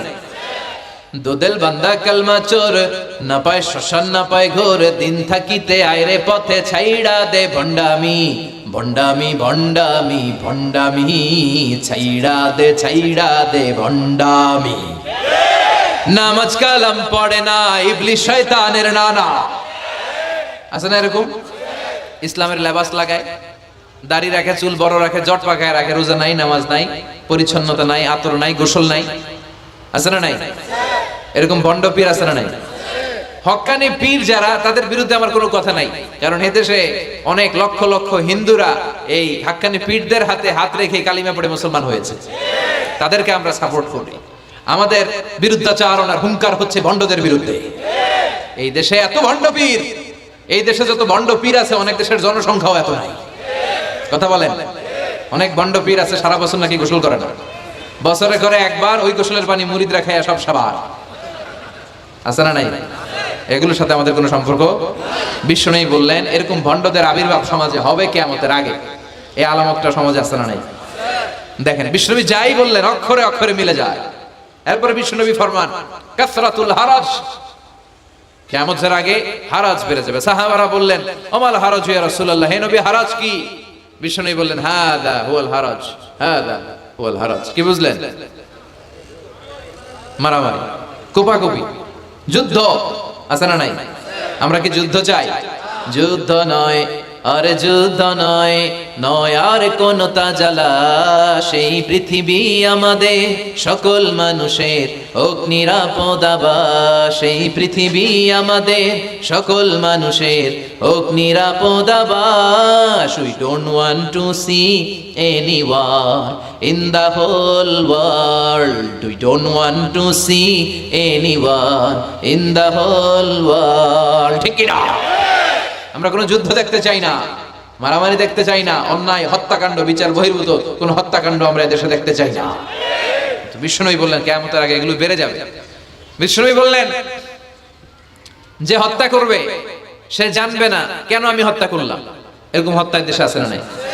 উপরের নির্দেশ, উপরের টেলিফোন, শুট করো, পোশাকি বাহিনী পিস্তল আছে, শুট করে দিল, কিন্তু কেন সে মারলো ওই সৈনিক জানে না। এরকম আছে না নাই? আবার যে নিহত হইল সেও জেনে মরতে পারলো না যে আমি কেন মরলাম। কথা কন। আহা, এই বাংলার বিভিন্ন নদীতে, মাঠে ঘাটে হাত বাঁধা, পা বাঁধা, চোখ বাঁধা, বস্তাবন্দি করা লাশ পাওয়া যায় কি যায় না? এই দুনিয়ায় তারা বিচার পায় নাই, কিন্তু এগুলোর বিচার আছে না নাই? এগুলোর বিচার যদি না থাকতো, the worldly life will be a joke. এই পৃথিবীটা একটা জোকিং হইতো, জোকিং। জোক করার জন্য আল্লাহ পৃথিবী বানায় না। যেগুলোর বিচার এই জমিনে আমরা পাই নাই, সেগুলোর বিচার আখিরাতে হবে। সেদিন হবে আসল বিচার, সেদিন হবে ফাইনাল খেলা, সেদিন হবে কি খেলা? বিশ্বাস হয়? অপেক্ষা আছে না নাই? সবগুলোর বিচার হবে ইনশাআল্লাহ। পড়েন। আপনার জমি মেরে খাইছে, দুনিয়ায় বিচার পান নাই, আহকামুল হাকিমিনের বিচার আছে না নাই? আপনাকে অন্যায় ভাবে আঘাত করেছে, দুনিয়ার বুকে বিচার পান নাই, আখিরাতে বিচার আছে না নাই? বিষ্ণু বললেন এই মারামারিটা বেড়ে যাবে কিয়ামতের আগে। এখন দেখেন খালি মারামারি, কোপাকুপি। 2 টাকার টেম্পু ভাড়া লইয়া একজন একজন মেরে ফেলেছে। কয় টাকা? নাউজুবিল্লাহ পড়বেন না? আল্লাহ এই ফিতনা থেকে তুমি আমাদের বাঁচাও। এরপর বিষ্ণু বললেন দিয়াউল আমানা, কিয়ামতের আগ দিয়ে আমানতের খেয়ানত হবে। এটা আমাদের সমাজে আছে না নাই? বিষ্ণু বললেন কিয়ামতের আগ দিয়ে আমানতের খেয়ানত হতে থাকবে। ইদা দুইয়াতিল আমানাতু ফান্তাযিরিস সাআ। সাহাবারা প্রশ্ন ছুড়ে দিলেন, ইয়া রাসূলুল্লাহ মাতা সাআ, কখন কিয়ামত হবে? বিষ্ণু বললেন ইদা দুইয়াতিল আমানা, যখন আমানতের খেয়ানত হবে তখন কিয়ামত হবে। সাহাবীরা আবার প্রশ্ন ছুড়লেন কাইফা ইদাআতুহা ইয়া রাসূলুল্লাহ, হে নবী আমানতের খেয়ানত কেমন করে হবে? বিষ্ণু বললেন ইদা উসিদাল আমরু ইলা গায়রি আহলিহি ফান্তাযিরিস সাআ, যে লোকটা যেই চেয়ারে বসার যোগ্য নয় তাকে যখন ওই চেয়ারে বসিয়ে দেওয়া হবে তখনই কিয়ামত হয়ে যাবে। এরকম আমানতের খেয়ানত তো ভুই করে নাই। ধরেন একজনের আপনারা প্রধান বক্তা হিসেবে দাওয়াত দিলেন, জানে না কোরআন, জানে না হাদিস, জানে না বক্তৃতা। এটা কিয়ামতের আলামত না? এটা আমানতের খেয়ানত না? এই দেশে শিশু বক্তা আছে না নাই? কথা কন। আহা, এদিকে আর কি মানুষ হয়েছে? শিশু বক্তা হইলে 3 গুণ হবে। বিল্ডিং টিল্ডিং ভাঙ্গা, প্যান্ডেল ম্যান্ডেল খুললা, অবস্থা সারা। এত মানুষ, ও যে কি বলে ও নিজেও জানে না, কি যে জানে না ওইটাই জানে না। সবকিছুর একটা বয়স আছে। তোমাকে পড়াশোনা করতে হবে, তোমাকে ডিগ্রি অর্জন করতে হবে, তোমাকে জানতে হবে, তোমাকে বিশ্লেষণ করার, অ্যানালাইসিস করার ক্ষমতা রাখতে হবে। ছোট বাচ্চা যদি মুরব্বির মতো কথা বলে আমরা এটার বেয়াদব বলি। আপনারা বই করে কি বলেন? বেয়াদব। পাশে খতিব সাহেব হুজুর, এখানে হাফেজ সাহেব হুজুর, এখানে ইমাম সাহেব হুজুর, এখানে কামিল মাদ্রাসার প্রিন্সিপাল, এখানে জগৎ বিখ্যাত মুহাদ্দিস, আর সে বেয়াদবের মতো পায়ের উপর পা তুলে আঙ্গুল নাড়িয়ে নাড়িয়ে কথা বলে। এটা কিয়ামতের আলামত। এগুলো বন্ধ করেন, এগুলোর সাথে ইসলামের সম্পর্ক না। যারা কোরআনের কথা জানে, যারা আলেম, তাদেরকে দাওয়াত করেন, জ্ঞান গর্ভ আলোচনা করবে, আপনার জীবনকে উজালা করে দিবে কে? কিন্তু লোক জড়ো করার জন্য এগুলো করে। আহা, তাফসীর মাহফিলের ভিতরে এই সব খালি লোক দেখানো মানসিকতা। কে আসলে বেশি লোক হবে এরা দাওয়াত করে। মাহফিল হইলে এরা লাগবে, ওরে লাগবে, এরা লাগবে। আমগো অবস্থা হালুয়া টাইট। 15,000 দাওয়াত ইনভাইটেশনের মধ্য থেকে 90টা প্রোগ্রাম রেখেছে এই বছর। 15,000। এটা কিয়ামতের আলামত না? সুবহানাল্লাহ। আর এটা কিয়ামতের আলামত কেন? আমারে লাগবে কেন? আপনার এলাকায় মুহাদ্দিস নাই? আপনার এলাকায় মুফাসসির নাই? মিজানুর রহমান আজহারীকে লাগবে কেন? মিজানুর রহমান আজহারী যেখানে সুযোগ হবে 2-4 জায়গায় প্রোগ্রাম করবে। এখন তো ইউটিউবে সব দেখা যায় যে এত চ্যানেল, অনেক মাহফিলে এত শ্রোতাও নাই।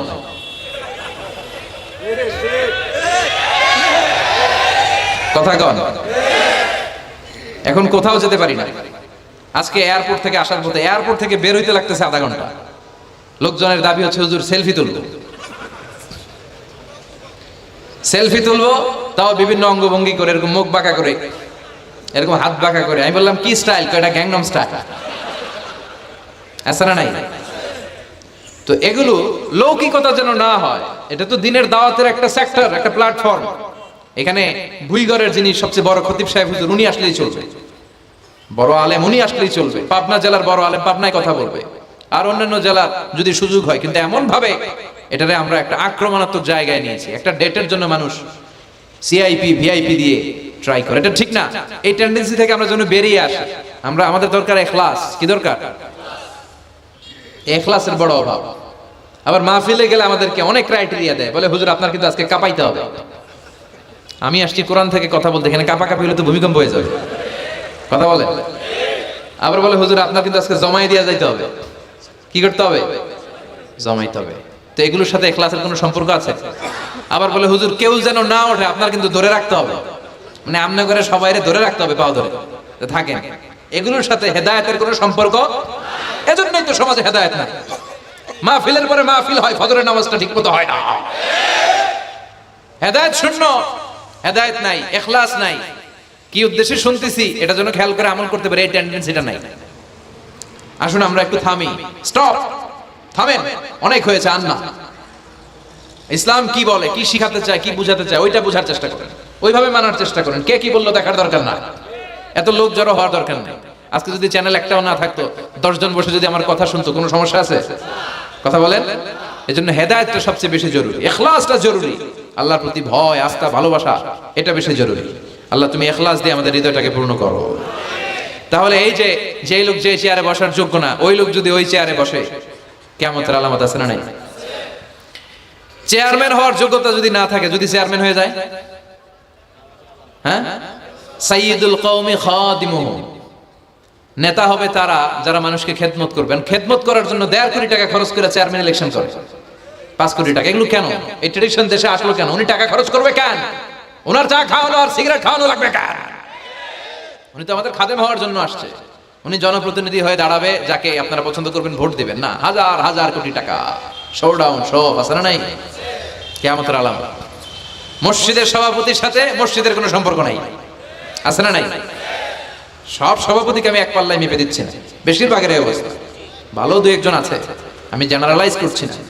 সভাপতি তো হবেন তিনি যার সাথে মসজিদের দরদ বেশি, মায়া বেশি, মসজিদে যায় বেশি, ঠিক কি না? এখন বছরে ওনারা একবার খুঁজে পাওয়া যায় না উনি সভাপতি, উনি সেক্রেটারি, উনি ক্যাশিয়ার, আছে না নাই? তার মানে উনি এখানে বসার যোগ্য ছিল না, ওনার বসানো হয়েছে। যেই লোক যেই চেয়ারে বসার যোগ্য না, তারা যখন ওই চেয়ারে বসিয়ে দেওয়া হবে, বিষ্ণু বললেন তখনই কিয়ামত হয়ে যাবে। কিয়ামতের আলামত আমানতের খেয়ানত, এটা অনেক বড় বিষয়। আমার সম্পদ আছে, এই সম্পদটা আল্লাহর দেয়া, আমার কাছে আমানত। আমার শক্তি আছে, এই শক্তি আমানত। যুবক যারা আছো, তোমাদের যৌবনটা আল্লাহর দেয়া, তোমাদের কাছে সবচেয়ে বড় নেয়ামত এবং আমানত। তোমরা এখন চাইলে অনেক কিছু করতে পারো। তোমাদের একটা সদিচ্ছা তোমাদের এলাকাটারে জান্নাতি বানিয়ে দিতে পারে।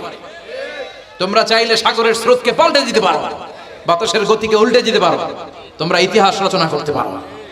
বিশ্বনবী যখন তোমাদের মতো যুবক ছিল, তিনি হালাফুল ফুদুল যুব সংঘ করেছেন। গানের কনসার্ট করে নাই, যাত্রাপালা করে নাই, নাচানাচি করে নাই। উনি হাতে হাত রেখে বলেছেন মক্কার বুকে কোনো টেন্ডারবাজি থাকবে না, মক্কার জমিনে কোনো চাঁদাবাজি থাকবে না, ধর্ষণ থাকবে না, মক্কার জমিনে কোনো দুর্নীতি চলবে না। যুবকদেরকে নিয়ে উনি এই কাজগুলো করেছেন। এখন একটার পর একটা আমানত আমরা খেয়ানত করে চলি। আমার সম্পদ আমার আমানত, আমার ছেলে মেয়ে আমার আমানত। আমার ছেলে কার সাথে মিশে, ও ডিশের কোন চ্যানেল দেখে, ও ইউটিউবে কোন সাইট ব্রাউজ করে, এটার ব্যাপারে কিয়ামতের দিন আমরা জিজ্ঞেস করবে কে? কারণ এটা আমানত। যিনি চেয়ারম্যান, পুরো ইউনিয়ন পরিষদ তার কাঁধে আমানত। যিনি এমপি, ওনার এলাকায় কি ঘটে না ঘটে এটা খোঁজ খবর নেওয়া তার আমানত। মেম্বার অফ দ্য পার্লামেন্ট যিনি আছেন এই এলাকার, তার এলাকায় যদি ইয়াবার আড্ডা বসে, গাঞ্জার আসর বসে, এটার দায়ভার তিনি এড়াতে পারেন না। তার এলাকায় ধর্ষণ হলে এটার দায়ভার তিনি এড়াতে পারেন না। এটা তো আমানত। যিনি মন্ত্রী, পুরো মন্ত্রণালয় এটা তার কাঁধে আমানত। যিনি মাননীয় প্রধানমন্ত্রী, আমার 56,000 বর্গ মাইলের প্রতিটা ইঞ্চি মাটি তার হাতে আমানত। এটা অনেক বড় বিষয়। আর মুমিনের বৈশিষ্ট্য হচ্ছে ওয়াল্লাযীনা হুম লিআমানাতিহিম ওয়া আহদিহিম রাউন। যারা বিশ্বাসী তারা কথা দিয়ে কথা রাখে আর আমানতের খেয়ানত করে। এজন্য আমানত পূর্ণ করতে রাজি আছেন? যেখানেই আমানত নষ্ট হবে সেখানেই কিয়ামতের ভয় আছে না নাই? দেখেন বিশ্বনবী কত চমৎকার করে দার্শনিকের মতো বলে গেলেন, যাই বলে গেলেন তার পুরোটাই সমাজের সাথে মিলে যায়। আমরা যেন আমানতের খেয়ানতকারী না হই, আমরা যেন আমানতকে সংরক্ষণ করতে পারি, আল্লাহ তুমি তৌফিক দাও। এরপর বিশ্বনবী বললেন আত-তাচাউল ফিল বুনিয়ান, কিয়ামতের আগে বড় বড় টাওয়ার বানানোর প্রতিযোগিতা শুরু হয়ে যাবে। আছে না নাই? আজকে নারায়ণগঞ্জে ঢুকে, এটা যে নারায়ণগঞ্জ, এটা আমি চিনতেই পারতেছি না। এত সুন্দর হাইওয়ে, এত বিল্ডিং, বিশাল বিশাল টাওয়ার, আগে ছিল এগুলো? কথা বলেন। আরব বিশ্বে দেখবেন বুর্জ আল খলিফা, জমজম টাওয়ার, এই টাওয়ার ওই টাওয়ার, একটার পর একটা টাওয়ার। বিশ্বনবী বললেন কাবার পাশে যে পাহাড়গুলো আছে, শুনতেছেন? মনোযোগ আছে? কষ্ট হচ্ছে না তো? কাবার পাশে যে পাহাড়গুলো আছে, কাবার পাশের টাওয়ারের উচ্চতা যদি পাহাড়ের চেয়ে উঁচু হয়ে যায়, ফাআলাম ফাইন্নাল আমরা কদ আদাল্লাক, জেনে রাখো কিয়ামত বেশি দূরে নাই, কিয়ামতের ছায়া তোমার উপরে ছায়া দিচ্ছে। এখন মক্কা শহরের পাহাড়ের চেয়ে হাইট বেশি এরকম বিল্ডিং আছে না নাই? কাবা ঘরের পাশেই তো একটা আছে, জমজম টাওয়ার, 120 তলা উঁচু। মক্কার ক্লক টাওয়ার 120 তলা, বিশাল বড় ঘড়ি লাগানো, এগুলো সব কিয়ামতের আলামত। ওর 5 তলা, আমার লাগবে 10 তলা। ওর 2টা গাড়ি আছে, আমার লাগবে 4টা গাড়ি। ও তাহাজ্জুদ পরে আমারও যে পড়তে হবে, ওই টেনশন নাই। ওর মেয়ে হেজাব পরে, আমার মেয়েটারও হেজাব পড়াবো, ওই চিন্তা নাই। ওর ছেলে নামাজে যায়, আমার গাঞ্জা খোট্টারও নামাজি বানাবে, এই টেনশন করে না। খালি সম্পদ কেমনে বাড়াবে, দুনিয়াবি চিন্তা। এই পৃথিবীটা একটা ধোঁকা, ভুইগরের ভাইরা, এই পৃথিবীটা একটা ধোঁকা। একটু থামেন, sit down and think about death. মৃত্যু সম্পর্কে ভাবেন। The most certain thing in our life is death. আমাদের জীবনের সবচেয়ে সুনির্দিষ্ট নিশ্চিত বিষয়টা হচ্ছে মরণ। মরা লাগবেই, চলে যেতে হবে, ঠিক কিনা? কিন্তু এই দুনিয়ার মায়াজালে আটকে পড়ে আমরা আখিরাতকে, মৃত্যুকে বেমালুম ভুলতে বসেছি। বিশ্বনবী বললেন কিয়ামতের আগে মানুষের এই টেন্ডেন্সি হবে, মানুষ বড় বড় ইয়াতাতাওয়ালুনা feel বুনিয়ান, people will start to compete constructing high rises building in the cities, সমাজে বড় বড় টাওয়ার বানানো শুরু করে দেবে। এটা আছে না নাই? এরপর বিশ্বনবী বললেন যুহুরুন নিসা আল কাসিয়াত আল আরিয়াত আল মাইলাত আল মুমিলাত, কিয়ামতের আগে পোশাক পরিহিতা নেকেড উলঙ্গ নারীদের সংখ্যা বেড়ে যাবে। বুইগরে মাশাআল্লাহ সব পর্দা মেইনটেইন করে, আশা করি। হ্যাঁ, স্থানীয়রা পর্দা করে, আলহামদুলিল্লাহ, আল্লাহ তুমি কবুল করো। কিন্তু গোটা বাংলাদেশের দৃশ্য কি বুইগরের মতো? না, ভয়ঙ্কর। বিশ্বনবী বলেন কাসিয়াত আল আরিয়াত আল মাইলাত আল মুমিলাত, পোশাক পরিহিতা উলঙ্গিনী, মানে বোরকাও পড়বে, বোরকাওয়ালি। তিনি বোরকা পড়েন কিন্তু টাইট ফিটিং বোরকা, আছে না নাই? তো এতে আপনি, আমার মায়েরা, আমার বোনেরা, আমি আপনাদেরকে সবসময় সম্মান দিয়ে কথা বলার চেষ্টা করি, একটু বোঝেন। এই যে আপনি টাইট ফিটিং এর বোরকাটা পরলেন, এতে লাভটা হলো কি? আপনার দেহের উঁচু নিচু ভাঁজ টের পাওয়া যায়, আপনার সৌন্দর্য প্রকাশ পেয়ে যায়।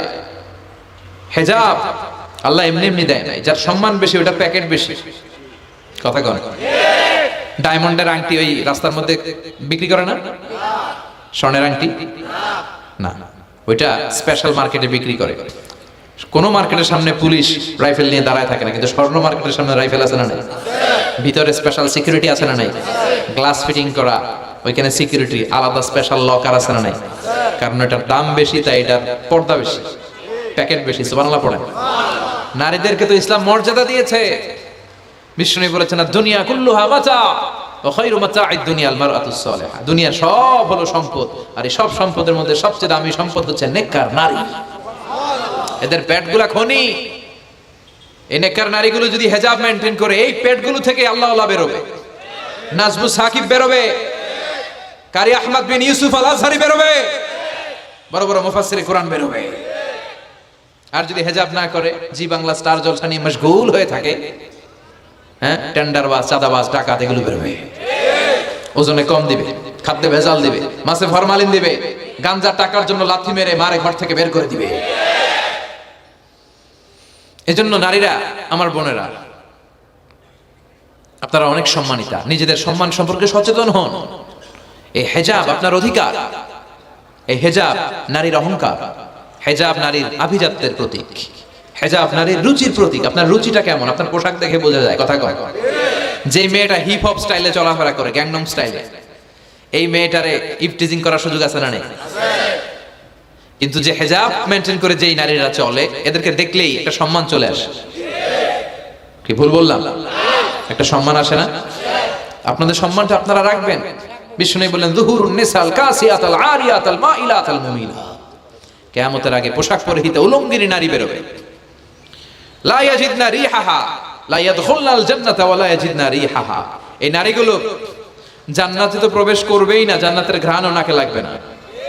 ওয়া ইন্না রিহাহা তুজাদু মিন মাসিরাতি 500 সানা, আর জান্নাতের ঘ্রাণ 500 বছর দূরের রাস্তা থেকে টের পাওয়া যায়। খেয়াল করে বুঝেন, এখান থেকে জান্নাতে পৌঁছতে আরো 500 বছরের রাস্তা। কয় বছরের? এত দূরে থাকতেই জান্নাতের সুবাতাস এসে আপনার নাকে ধাক্কা লাগবে। সুবহানাল্লাহ পড়বেন না? এই নারীগুলো জান্নাতে যাবে না, জান্নাতের ঘ্রাণও পাবে না। এজন্য বাবা যারা এসেছেন সচেতন হন। আপনার মেয়ে চাইলেই যে কোনো ড্রেস আপনি তাকে কিনে দিতে পারেন। মায়েরা যারা আমার কথা শুনছেন, আপনার মেয়ে আবদার করবে, সে তো ছোট, সে কি বুঝে। কিন্তু দেখবেন অনেক বিয়ের অনুষ্ঠানে আমি দেখেছি, মায়ের বয়স হচ্ছে 60, মায়ের হাত মোজা পা মোজা বোরকা লাগাইছে 2টা, পাশে ষোড়শী অষ্টাদশী তন্নি সুন্দরী সুস্নিগ্ধা এক মেয়ে, বয়স মাত্র 18, ওর বুকে অন্য নাই, ওটা গলায় শোভা পাচ্ছে। এই 60 বছরের বুড়া মহিলার দিকে কেউ তাকাবে? ওনার তো ডেট এক্সপায়ার্ড, ওনার সৌন্দর্য যা ছিল সব শেষ, তার দিকে তাকাবে না। তার উঠতি বয়সের তরুণ মেয়েটার দিকে অনেকে তাকাবে, কারণ এটা জেনেটিক্যাল একটা ইস্যু। একটা পুরুষ একটা নারীর দিকে জেনেটিক্যালি আকৃষ্ট হবে, এটাই স্বাভাবিক, ঠিক কি না? এজন্য আপনার হাত মোজা পা মোজা আপনার দরকার ছিল না, আপনি পাতলা কাপড় পরলেও সমস্যা নাই। কথা কয়? হাত মোজা পা মোজা দরকার ছিল আপনার যুবতী মেয়েটার হাতে, যুবতী মেয়েটার পায়ে। এজন্য আপনারা আপনাদের সম্মানকে বুঝবেন। যারা নারী স্বাধীনতার কথা বলে, নারী আন্দোলনের কথা বলে, এরা নারীদেরকে ঠকায়, এরা নারীদেরকে বিজ্ঞাপনের বিলবোর্ডে নগ্ন করে উপস্থাপন করে। রাস্তা দিয়ে হাঁটি, চোখ খুলতে পারি না। আমার মায়েরা, এরা আমার দেশের মেয়ে, এরা এই 56,000 বর্গমাইলের মেয়ে। এই মেয়েগুলোকে উলঙ্গভাবে হাফ নেকেড করে এই সিনেমা হলগুলোর পোস্টারগুলো যে দেওয়া হয়েছে, এতে সম্মান বেড়েছে না কমেছে? ওদিকে চোখ তুলে তাকানো যায়? এজন্য নারী স্বাধীনতার কথা যারা বলে, এদের কথায় ফাঁদে পা দিবেন না। এরা আপনাদের সম্মান বাড়াতে চায় না, এরা আপনাদেরকে বিলবোর্ডে উঠাতে চায়, আপনাদেরকে উলঙ্গ করে রূপালী পর্দায় উঠাতে চায়, টিভির পর্দায় আপনাদেরকে নেকেড করে উপস্থাপন করতে চায়। এদের ঘরেই নারীরা বেশি নির্যাতিত হয়, এদের কাজের মেয়েরাই বেশি নির্যাতিতা, আর সুযোগ পেলে এরা ধর্ষণে সেঞ্চুরি করতে দেরি করে না। এজন্য নারীদেরকে সম্মান দিয়েছে ইসলাম। আমার বোনেরা, আমাদের সম্মান যেন আমরা রাখতে পারি। আল্লাহ তুমি বোঝার তৌফিক দান করো।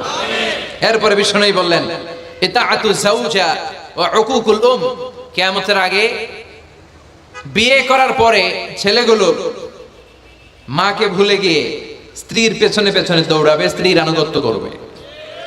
এরকম নমুনা আছে না নাই? বই করে আছে? হ্যাঁ, কিছু কিছু মুরব্বী অনেক পজিটিভ, মাশাআল্লাহ। সবকিছুই উনি কিছু কিছু অথবা নাই, এদিক থেকে আওয়াজ আসতেছে আছে, হয়তো কিছু কিছু আছে, কিছু কিছু নাই। জেনারেলাইজ করা ঠিক হবে। তো এই জন্য মাকে ভুলে যাওয়া যাবে না। মায়ের দোয়া বড় দোয়া, মায়ের দোয়া সবার আগে কবুল। বুলেট মারলে বুলেট মিস হয়, মায়ের দোয়া মিস হয়? খবরদার। স্ত্রী চলে গেলে নতুন স্ত্রী পাওয়া যায়, মা মরে গেলে মা পাওয়া যায়? তাই বলে আমি বলছি না আপনার স্ত্রীকে ডিভোর্স দেন না, বুঝান, মাকেও বুঝান, স্ত্রীকেও বুঝান, বুঝানোর চেষ্টা করেন। সমাজের এখন সবচেয়ে বড় সমস্যাটা হচ্ছে শাশুড়িরা চায় আমি ডমিনেট করব, আমার এতদিনের গড়া সংসার। বউ এসে কয় না, আমি আইছি মাগার, আমি সব খায় হলাম। আচ্ছা না নাই? এই যে সবাই ডমিনেট করতে চায়, এটা সমস্যা। সমাধানটা কি? সমাধানটা হচ্ছে আমাদের শাশুড়ি যারা আছে সমাজের, তাদের উচিত বৌমাটারে নিজের মেয়ের মতো মনে করা। নিজের মেয়ের যে এখানে বিয়ে দিছে ওইখানে কিন্তু খুব খোঁজ নেয়, মা তোর কি অবস্থা, তোর কষ্ট হইলো কিনা, ইত্যাদি ইত্যাদি। কিন্তু ছেলের বউ করে যারা আনছে এরা দিয়ে ইচ্ছে মতো কাজ করা, এরকম টাকা আছে না নাই? ডাবল স্ট্যান্ডার্ড, এটা ঠিক না। আর বৌমা যারা আছেন, ঘরের বৌমা, এরা শাশুড়িকে একটু মায়ের মতো মনে করেন না, কারণ একদিন আপনিও শাশুড়ি হতে চলেছেন, একদিন আপনিও শাশুড়ি হবেন। রং ধরা যৌবন জং ধরে শেষ, আপনারও ছেলে হবে, এই ছেলের বিয়ে করাতে হবে। এই ছেলের বউ এসে আপনার ঘরে তাই করবে আপনি আপনার শাশুড়ির সাথে যা যা করেছেন। এই ছোট্ট হিসাবটা বুঝতে চান। শাশুড়ির উচিত বৌমাকে নিজের নিজের মেয়ের মতো করে আদর করা, যত্ন করা, আর বৌমাদের উচিত শাশুড়িকে মায়ের মতো সেবা করা। এই মিউচুয়াল আন্ডারস্ট্যান্ডিংটা থাকলে কোনো ঘরে আর ঝগড়া হবে? শাশুড়ি বৌমা, আল্লাহ সবাই তুমি কবুল করো। তো কিয়ামতের আগে মারে ভুলে যাবে, মাকে ভুলে গিয়ে স্ত্রীর পেছনে পেছনে দৌড়াবে। খবরদার, খবরদার। আপনি নামাজি হতে পারেন, মুসল্লি হতে পারেন, হাজী সাহেব হতে পারেন, কিন্তু মা যদি বদদোয়া দেয় আপনার সব শেষ, দুনিয়াও শেষ, আখিরাতও শেষ। মায়ের মর্যাদা বাবার চেয়ে 3 গুণ বেশি। হামালাতহু উম্মুহু, কারণ বাবা পেটে ধরে নাই, পেটে ধরছে কে? ওয়াহানান আলা ওয়াহান, 8 মাস 10 মাস এই বোঝাটা বাবা বহন করে নাই, করলো কে? ফিসালুহু ফি আমাইন, 2 বছর বাবা দুধ খাওয়ায়নি, দুধ খাওয়ালো কে? মায়ের এক ধার দুধের দাম কাটিয়া গায়ের চাম, পাপস বানাইলে ঋণের শোধ হবে না, এমন দরদি ভাবে কেউ হবে না আমার মা গো, ঠিক কি না? লাউ কাতা'তা জিলদাক, আপনার গায়ের চামড়া কেটেও যদি মায়ের পায়ের জুতা বানিয়ে দেন, কি বানিয়ে দেন? কি দিয়ে? গায়ের চামড়া দিয়ে। এই যে 2 বছর যে দুধ খাইলাম, এই দুধের 1 ঢোক দুধের শোধটাও আদায় হবে না। এজন্য খবরদার, মাকে যেন আমরা ভুলে না যাই। মা দোয়া করতে দেরি, ওই দোয়া কবুল হতে। আমরা ছোটবেলায় যে কত কষ্ট দিয়েছি, সবচেয়ে বেশি কষ্ট যখন দিয়েছি মাকে, ওই স্মৃতিগুলো আমাদের মনে পড়ে না। আপনার বয়স যখন 1 বছর, আপনি স্মৃতি হাতরে এত দূর যেতে পারবেন? 1 বছর বয়সে কি কি কষ্ট দিয়েছিলেন মনে আছে? মানুষের বয়স যখন 2, 3, 4 হয়, 4-5 বছর বয়সে, তখন তার কথাগুলো খেয়াল থাকে। কিন্তু সবচেয়ে কষ্ট কিন্তু মাকে বাবাকে আমরা দিয়েছিলাম যখন আমাদের বয়স 1-2 বছর ছিল। আর মায়ের পেটের ভেতরে যখন ছিলাম তখনও কষ্ট দিয়েছি কি দেই নাই? এক একটা লাথি যখন মেরেছি আমার মা বেহুশ হয়ে যেত। আমাকে আপনাকে জন্ম দিতে যে আপনাদের মা কতটা কষ্ট করেছেন খেয়াল করে শুনুন। চিকিৎসা বিজ্ঞানীরা বলে একজন সুস্থ মানুষ 45 ইউনিট পেইন, মানে ব্যথা, একসাথে সহ্য করতে পারে। ব্যথার তীব্রতা, সিভিয়ারনেস যদি এর চেয়ে বেড়ে যায়, হয়তো লোকটা বেহুশ হয়ে যাবে, না হয় মরে যাবে। কিন্তু আমার আর আপনার মা আমাকে আর আপনাকে জন্ম দিতে যে ওই ডেলিভারি যখন দিয়েছিল, 57 ইউনিটেরও বেশি ব্যথা তিনি সহ্য করেছিলেন। যেটা কোনো অ্যাক্সিডেন্টে আমাদের দেহে প্রত্যেকের 206টা হাড্ডি, কোন সড়ক দুর্ঘটনায় আপনার দেহের 20টা হাড্ডি একসাথে টাস টাস করে ভেঙে গেলে যত ব্যথা, তার চেয়েও বেশি ব্যথা। জন্য খবরদার, খবরদার, মাকে যেন আমরা ভুলে না যাই। মায়ের দোয়া যেন নেই। কখনো যদি মায়ের সাথে বেয়াদবি করে থাকি, আমরা যেন মাফ চেয়ে নিই। রাজি আছি তো যুবকেরা? রাজি আছি সবাই? আমরা সবাই মায়ের দোয়া নিব। মায়ের দোয়া ছাড়া কেউ জীবনে সফল হতে পারে? মা যার চলে গেছে তারা জানে মা না থাকার কি জ্বালা। হ্যাঁ, মায়ের কথা মনে পড়ে না?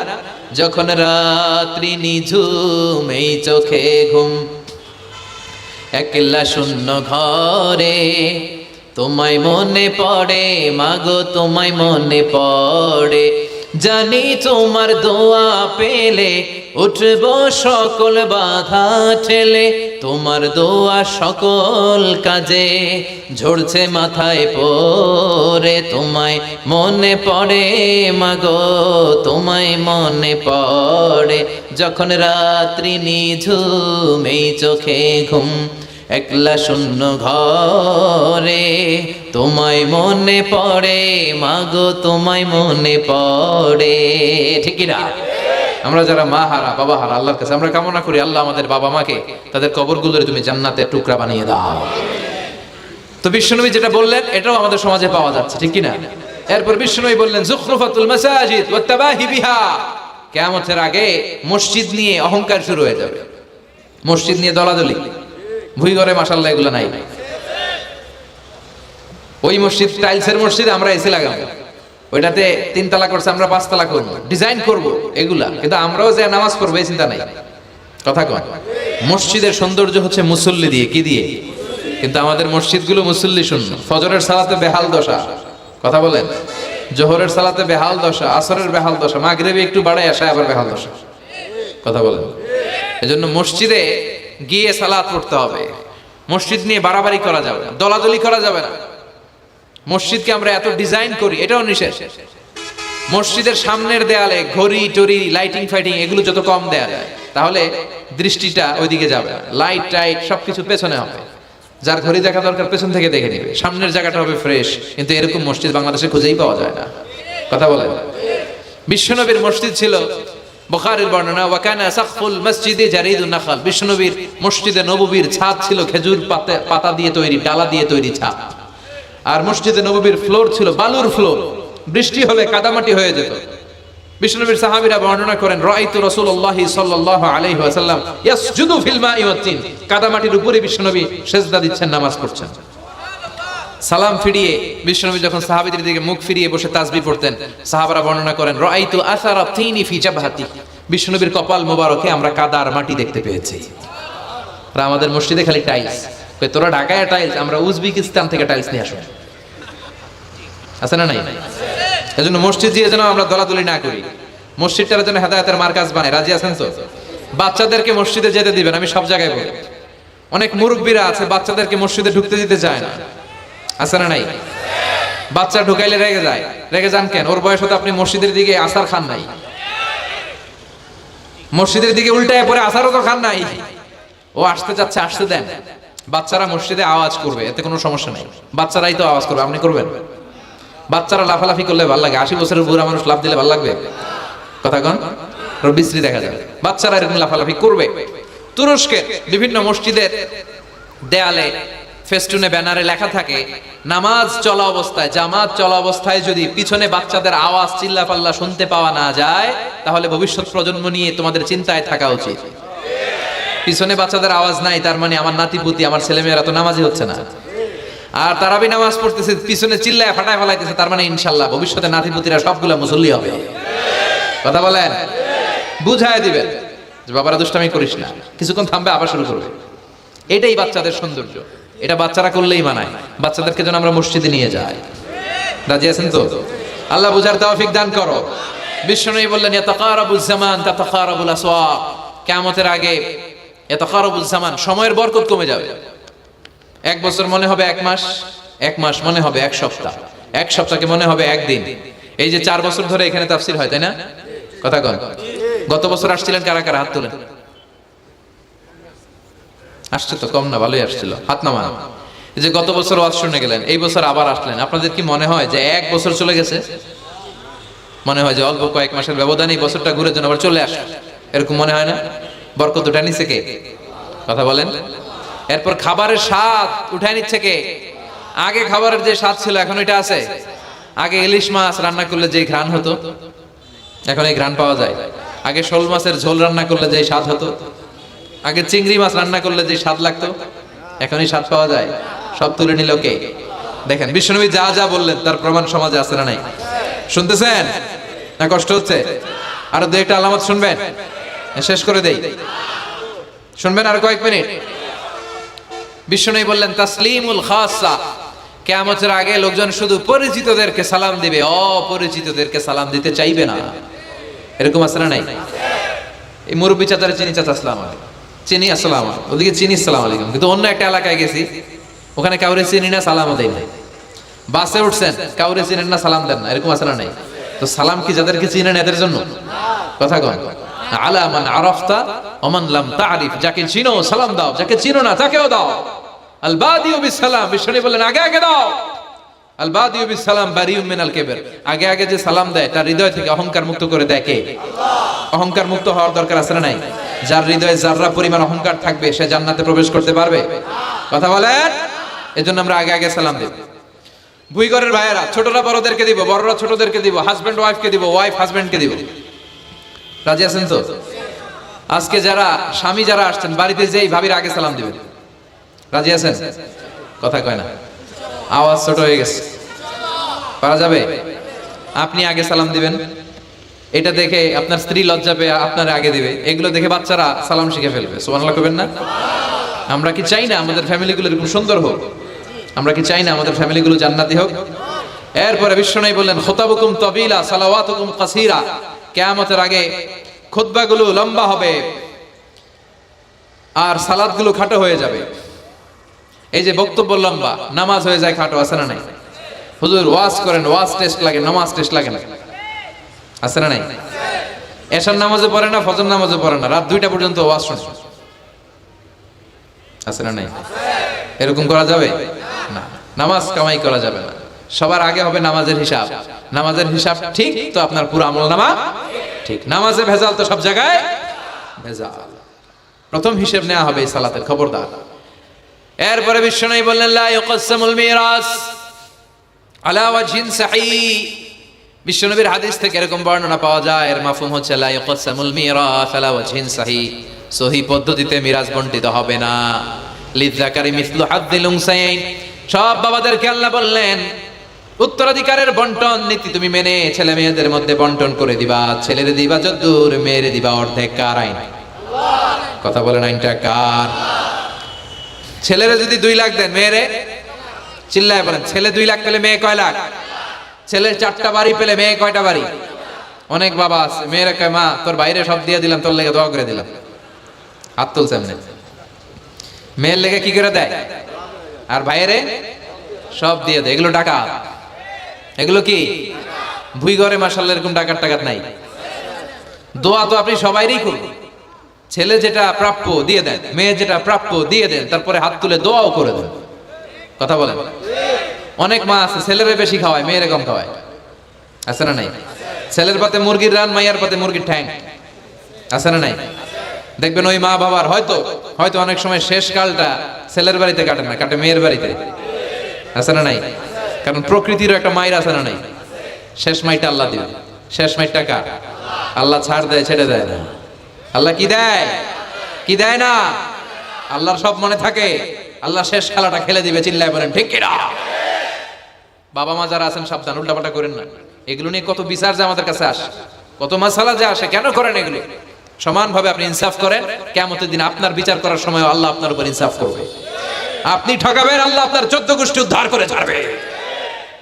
তিনি ভুলে যান না, তিনি ছাড় দেন, ছেড়ে দেন না।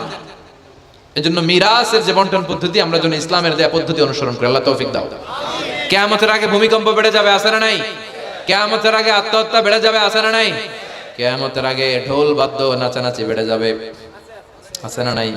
বাংলা মায়ের একতারা সুর কতই ভালোবাসি, দোতারা সুর কতই ভালোবাসি, বাজারে ঢোল বাজারে বাসি। বিষ্ণুই বললেন বুইস্তু আন উকাসসিরাল মাজামির, আমি ঢোল বাদ্য তবলা হারমোনিয়াম এগুলোরে ভেঙে মাটির সাথে গুড়িয়ে দেওয়ার জন্য এসেছি। আর ওই নবীর উম্মত কয় বাজারে ঢোল বাজারে বাসি, আছে না নাই? ঢোল বাদ্য বাজানো যাবে? এই হাই বিটের মিউজিক আপনি শুনলে আপনার অন্তরে নেফাকি তৈরি হবে। নামাজে মজা পায় না, হুজুর নামাজে মজা পায় না। তুমি আজীবন শোনো কুচ কুচ হোতা হয়, তো তুমি নামাজে মজা পাইবা কেমনে?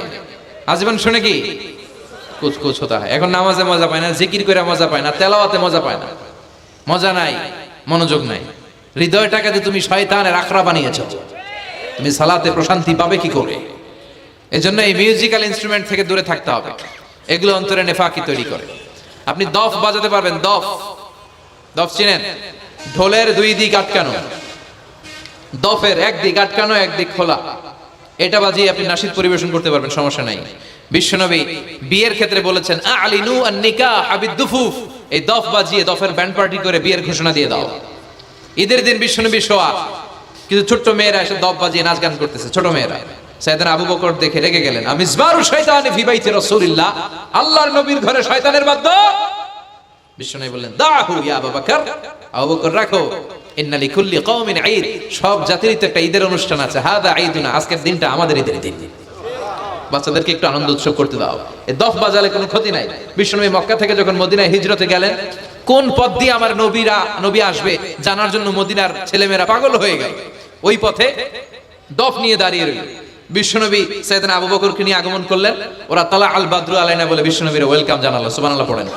তালা আল বাদরু আলাইনা من ثنيات الوداع وجب الشكر علينا ما دعا لله داع أيها المبعوث فينا جئت من أمر المطاب جئت شرفت المدينة مرحبا يا خير داع طلع البدر علينا من ثنيات الوداع وجب الشكر علينا ما دعا لله داع পড়েন আল্লাহু আকবার।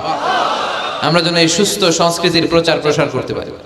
ইসলাম বিনোদনের নিষেধ করে নাই, কিন্তু বিনোদন শুড বি হালাল বিনোদন, ঠিক কিনা? আপনি অসুস্থ সংস্কৃতির চর্চা করলে ওইটা আল্লাহ অ্যাকসেপ্ট করবে না। সংস্কৃতিটা হতে হবে সুস্থ সংস্কৃতি। আল্লাহ তুমি তৌফিক দাও। বিষ্ণু যা যা বললেন, ভুইগরের ভাইয়েরা, তার প্রতিটি আমাদের আশেপাশে চোখের সামনে পেছনে আছে না নাই? এটা ফিতনার যুগ। কিসের যুগ? এই যুগে আমানতের খেয়ানত হবে, এই যুগে নারীরা বেপরদা হয়ে চলাফেরা করবে, এই যুগে নিজের ঈমান বাঁচানো কঠিন হয়ে যাবে। এই কঠিন বিপদের সময় আমাদেরকে বাঁচাতে পারে দুইটা জিনিস। কয়টা জিনিস? চিল্লায় বলেন কয়টা? দুইটা জিনিস শুধু আমাদেরকে বাঁচাতে পারে। এক হচ্ছে আল্লাহর কোরআন, দুই হচ্ছে বিশ্বনবীর সুন্নাহ। ঠিক কি না? এই দুইটা জিনিসকে মারির দাঁত দিয়ে আঁকড়ে ধরে রাখতে হবে, তাহলে সে পথভ্রষ্ট হওয়ার কোনো সুযোগ। This Quran and Sunnah hour way to জান্নাহ। ঠিক কি না? আওয়াজ করে আমার সাথে পড়েন, কোরআন and Sunnah hour way to জান্নাহ। আওয়াজ বাড়ায় দেন, পড়েন, কোরআন and Sunnah hour way to জান্নাহ। এই কোরআন সুন্নাহ আপনাকে জান্নাতের ওয়েতে উঠায় দিবে, রাস্তায় উঠায় দিবে। এই কোরআন সুন্নাহর সাথে যেন আমরা সম্পর্ক বাড়াই, তাফসির মাহফিলগুলোতে যেন বেশি বেশি যাই, এলাকায় যেন ইসলামী হালাকা তৈরি করি, প্রশ্নোত্তর পর্ব তৈরি করি, এতে করে নিজেরা যেন সমৃদ্ধ হই, কোরআন সুন্নাহর সাথে যেন সম্পর্ক বাড়াতে পারি। আল্লাহ তুমি তৌফিক দাও। আর জোরে করে আমিন। যারা এই লম্বা সময় আমার বক্তব্য শুনলেন সবাইকে আমি আন্তরিকভাবে শুকরিয়া জানাই।